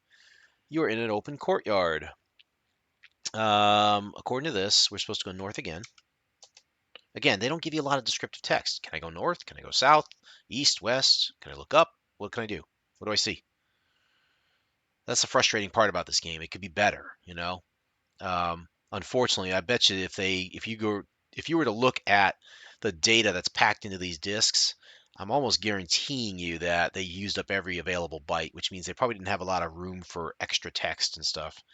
You are in a storeroom with fruit, freshly eaten pits. Freshly eaten pits lie on the floor. That's interesting. From here, we're supposed to go east. How we know that, I don't know, because the description doesn't really tell us much. And the picture doesn't really tell us much either. Are you looking north? Are you looking east, south, west? Who knows?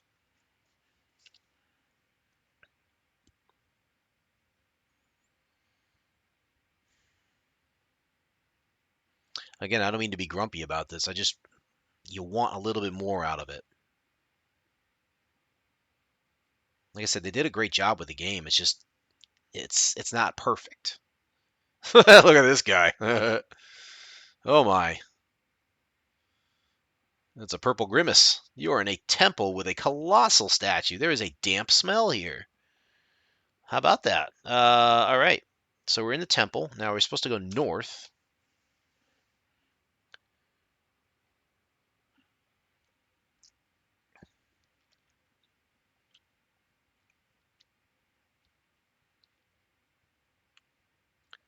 You are at the north wall of the temple room. Okay, so now we're supposed to push the wall.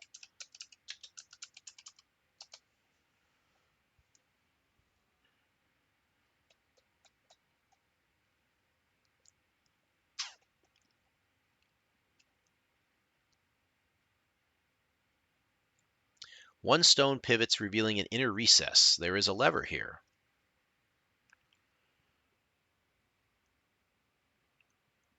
Pull the lever, Kronk! Wrong lever! One of the floor slabs lifts.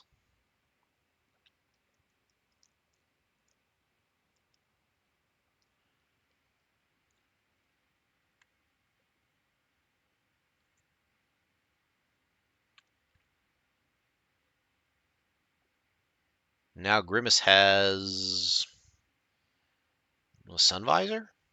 You are in a temple with a colossal statue. Oh, there's stairs going down. Yeah, that kind of makes sense with the stair, kind of going down. Yeah. Down.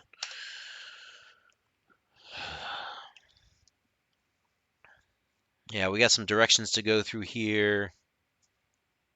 Then we'll do some commands. Still going to be a while before we activate the computer again.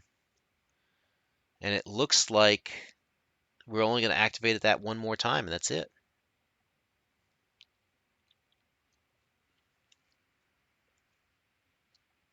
You come into a narrow passageway. It's going to tell us something here.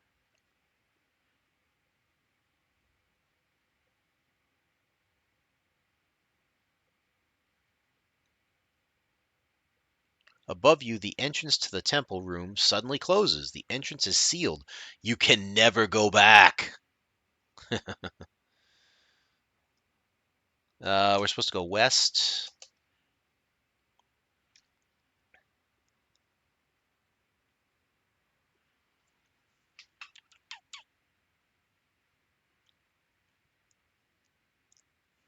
And we have to go up these stairs. You are in a narrow passageway. You see pale light above, so let's go up. Let that load. We got a few more directions to go through here.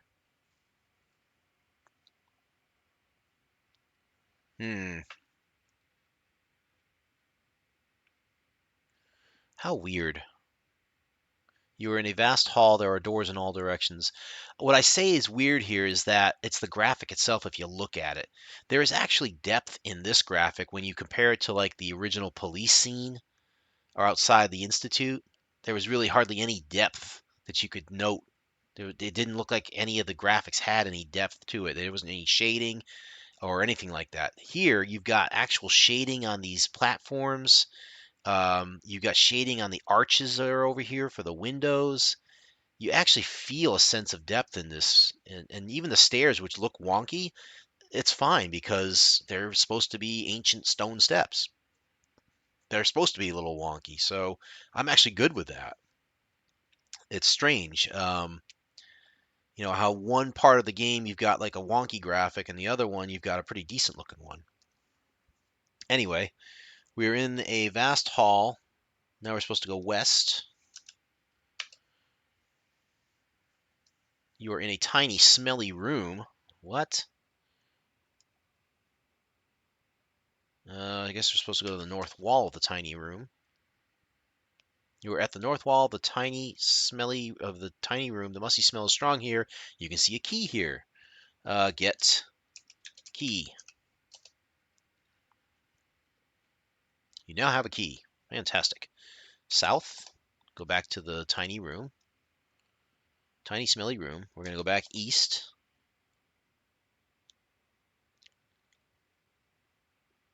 We're about halfway through this paragraph now, so we're moving pretty quick.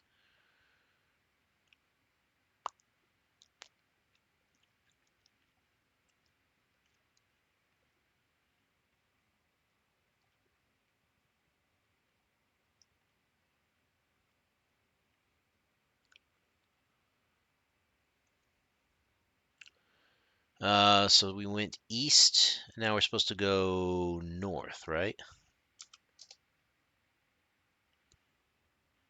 You stand outside a door with a gold lock. There's a rotting skeleton here. Let's say hi. Open lock with key.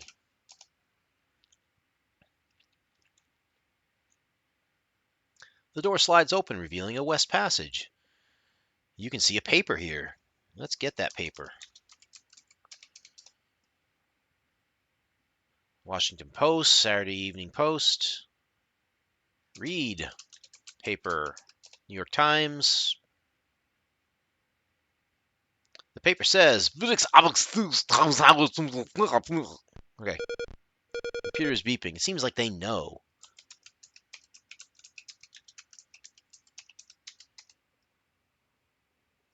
This is the last time we're going to use the computer, it seems.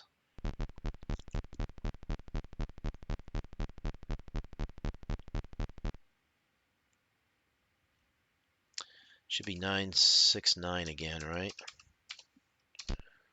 Lock in our transmission.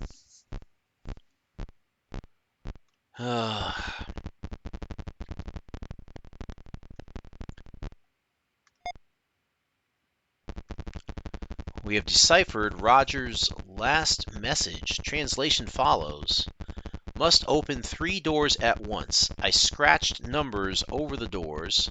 There is poison gas in the antechambers, so open the doors quickly using commands such as open 1, 2, 3. Return when understood. Okay. The good news is we know exactly which ones to open.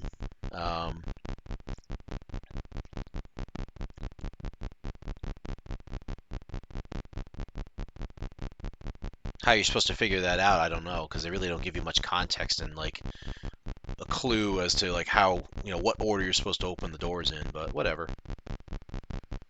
I think a lot of this game is really meant to be trial and error, when you're trying to figure this stuff out.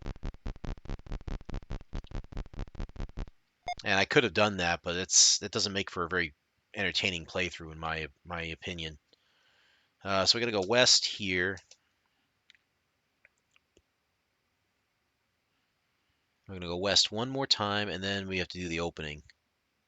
We are almost there. You're in the first antechamber of Ramajan. You see 3 doors, 1, 2, and 3. Are we supposed to go west again?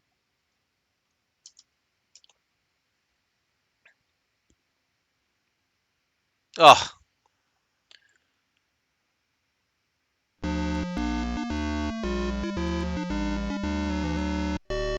wonderful. Snapshot. We're going to have to load and go back through a lot of that crap. That stinks.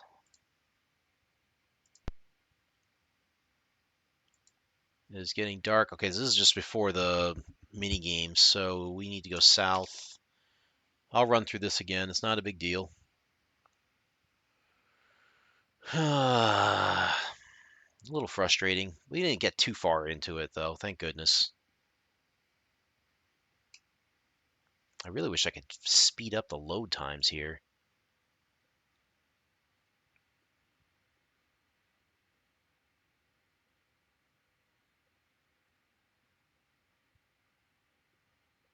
Let me try a custom CPU speed here. I'm going to try 125 and see if we can get away with it. You are in your camp. Night has fallen in the dense jungle surrounding you. There's a grunting sound. Paco is agitated. Here's where we have to activate laser and wear goggles. This game might be a little bit more difficult now that I've boosted things up a little. But let's see if maybe the load times will be a little quicker now. This is quicker, definitely.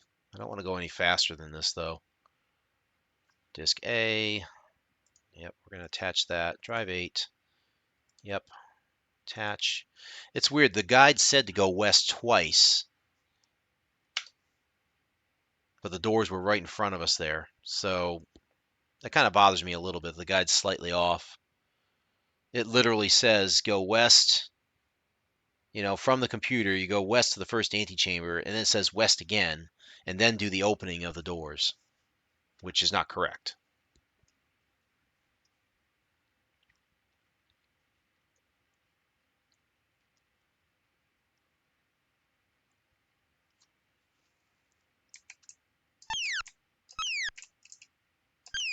Got one. Get that one. I shoot you with my laser. Gotcha. Thank goodness. Looking at that a second time, I can see, I can see that the shrubs were meant to be obstacles, and they couldn't put a lot of graphics on the sprites for the Hoonies. So I get that part, and they made them white to stand out. I get that part too. I don't know. Honestly, I would have liked to seen a little bit more out of that, like maybe rocks instead of the bushes. You can shoot through the bushes, but not the rocks. I don't know. Looking at it a second time, it's not terrible, but again, I feel like they could have done a little better. All right, now we're gonna sleep. I'm gonna do this stuff again. Hopefully these will load a little bit quicker and I can get back through.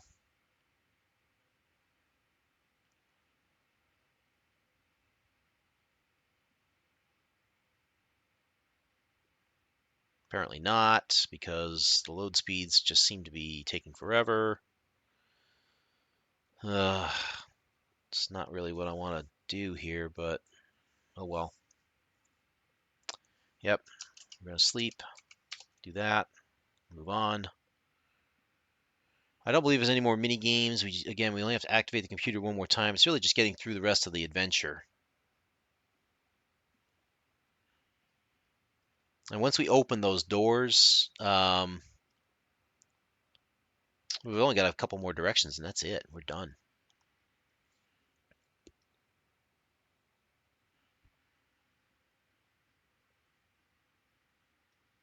Yeah, this doesn't look like it's loading any faster, but the text seems to be coming a little faster. So we'll go north.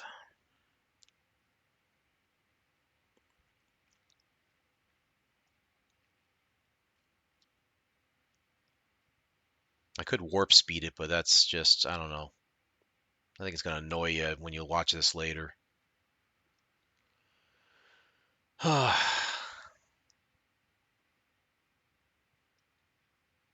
Okay, and then we have to go in. Go inside. North, north, east, north, push wall.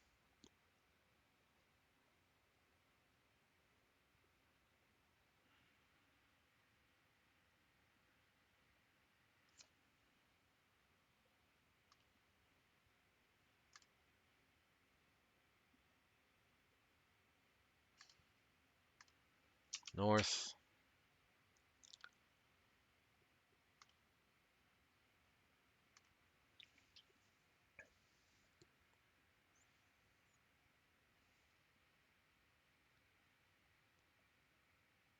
North. See, in that screen right there, if they had used a different shade of green to give a little depth to the vines or to make them look like a little bit deeper on the walls, that probably would have made that picture pop. Here you can see they did a little bit of a shine on the fruit.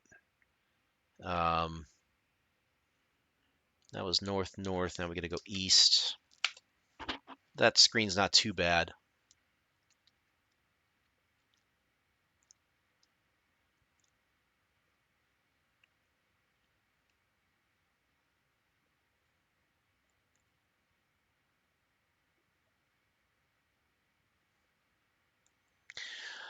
I will probably at least do a playthrough of Fahrenheit 451, another game from Telarium, because I am a fan of Ray Bradbury's. And north, northeast, and then I got to go north and push the wall, pull the lever.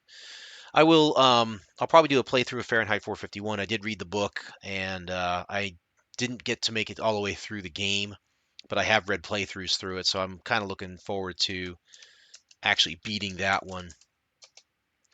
I don't want to spoil it or anything, but I did like the mechanics of it, of how you're getting through the game. I don't want to say it's more clever than this, but it's definitely in line with the novel itself. So pull the lever, crunk. Got it. And like I said, I think the graphics were slightly better in that one than in this one. So I'm kind of curious to bring that one to light and play that one through just to see the difference, you know. It could be my memory is a little bit faulty on that one. Go down.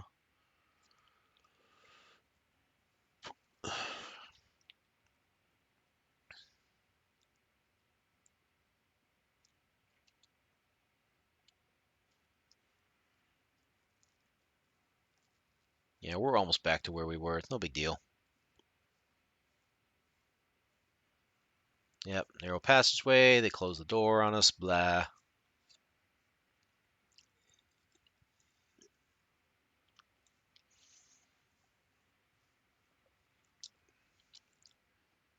Gotta go west.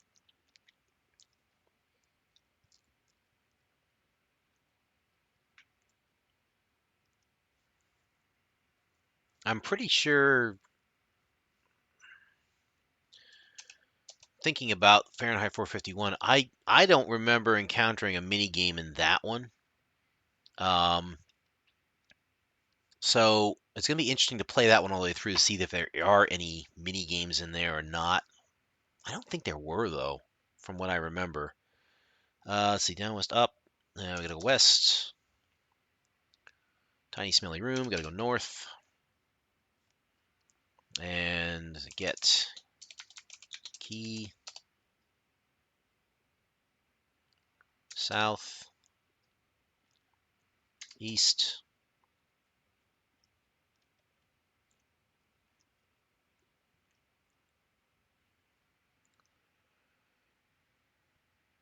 Glad I did the snapshots. Should have done one just before I did the gas chamber here, but oh well. We want to open lock with key. Door slides open. Get paper. Read paper. It says blah, blah, blah, blah, blah, blah, blah.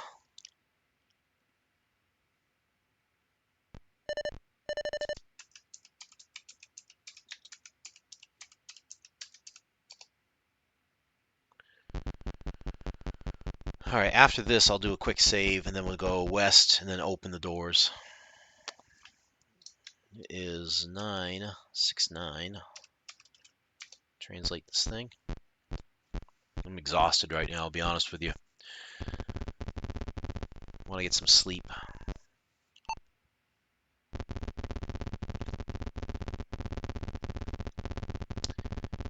Good. It does feel like it's going slightly faster thanks to the speed boost here. Open 1, 2, 3. Understood. No, no, no, no, no, no, no, no, no, no, no, no, no. Yep.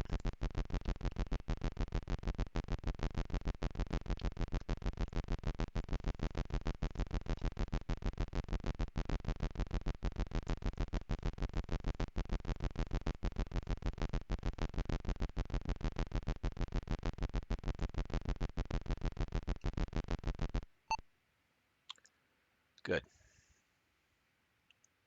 Okay, Alt S. We're going to save this thing now so we don't mess it up again. I definitely want to make it through here now since I'm so close to the end. Okay. So now we got to go west. Now we're going to find our doors. So there are different actions that you can take in the levels of difficulty you play this game. So novice, we're just doing the walkthrough. If you played as a seasoned adventurer, you have a couple different extra steps that you need to do, and one of them is the second antechamber, because there's actually two here. The first one, it seems like we're okay. Wow, excuse me. As an expedition leader, you have a lot more actions that you have to take, it looks like. So this would have been a lot longer if we had done it as a expert level, but that's fine. So we have 3 doors, 1, 2, and 3. Open. 1, 3. Whoops. 1, 3, 2. I am not sure how you're supposed to figure that out. Unless there was some sort of thing here. Good work, it says. Okay. Now we're in green jello. Oh, those are crystals. You come to a hall filled with green light. You have found the Emerald Chamber of Ramajan. Yay! They play Hallelujah. Amazing. Yeah, okay. So that's where they put all the memory into this thing. You take great quantities of them. You have succeeded. Makuma delivers a stunning earthquake. You are knocked to the ground. Naturally, because this is a movie. Giant blocks of stone crash down all around you.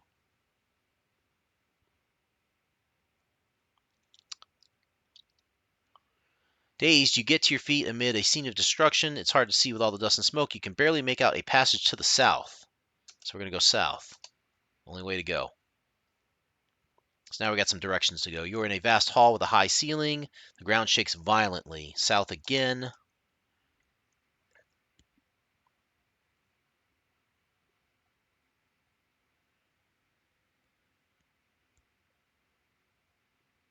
Come on, load up. We're almost there. The earthquake has opened the floor here, revealing a secret passage south. Let's keep going. You're in a north-south secret passage. Paco looks worried. Well, okay. Let's keep going south. You are at the south end of a secret passage. Above you is soft volcanic earth. Oh boy. Up. There is another jolting earthquake. The ground shakes beneath your feet as you push through the volcanic earth above.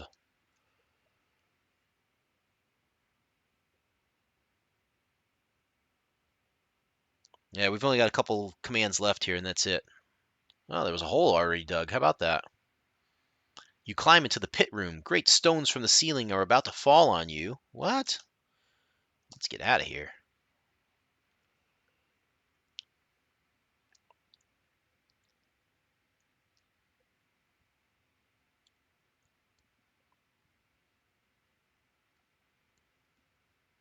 You're at the entrance to the ruins of Chak. The entire city is collapsing. You can see the destruction of the city taking place before your eyes. Oh, that's sad. Oh, look at that. It went from melted ice cream to more melted ice cream. I kid about it. I mean, it really is a sad event, but man, how hard must that have been to draw and come out and say, yeah, that looks good. You and Paco are doomed. This is it, Paco.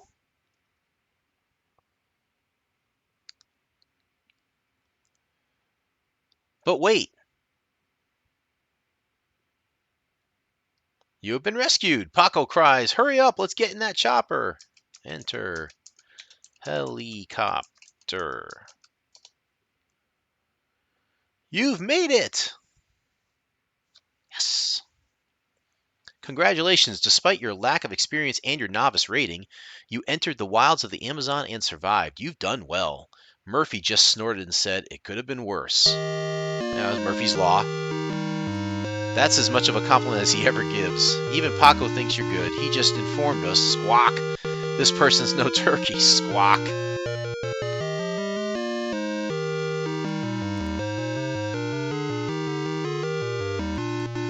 The end.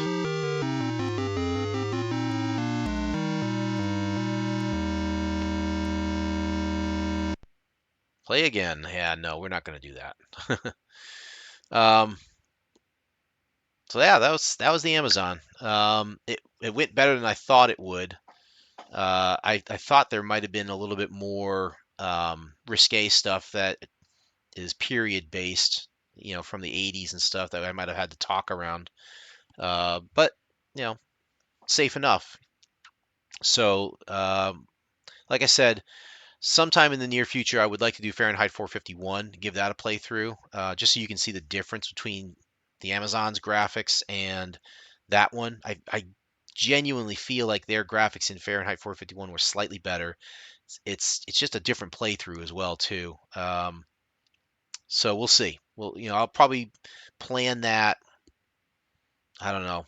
I guess it's going to depend on what I would choose to do the rest of this week. So obviously Wednesday we're going to do um, Pool of Radiance. We're going to continue on with that journey, and I'm hoping between now and Wednesday I'll level up my characters, get them all straightened out, so we can go hit the next section and just blast right on into that. If I feel motivated enough Thursday evening, what I'd like to do is a little playthrough with Covert Action. Um, and I feel like I might be just motivated enough for that. If I can get that working and stuff, I will definitely try to do a Thursday night stream um, of Covert Action. I don't expect to play through the entire game that night, but it's possible I could get through a lot of it, and then we'll see where we go from there. That might be one of those ones where we do multiple sessions of just to get through the whole game. Um, and then Sunday, of course, we'll return back to um, Privateer. Keep going with that storyline. We're almost done with that one. I think we've got less than 10 missions to go there. Monday night, if I do Covert Action Thursday night, then maybe on Monday night I'll either do Diablo 2 remastered or I'll try to do Fahrenheit 451 just to keep up with this. So that's what the schedule's kind of looking like for this week. That's going to do it for me tonight. 21st Century Jedi. Always reminding you, take care of yourselves, take care of each other. Remember to take care of your mental as well as your physical health. And take care of yourselves emotionally and spiritually as well. Fins up, bubbles up, as Jimmy always says. And looking forward to talking to you guys looking at Wednesday evening. So take care of yourselves. 21st Century Jedi signing off.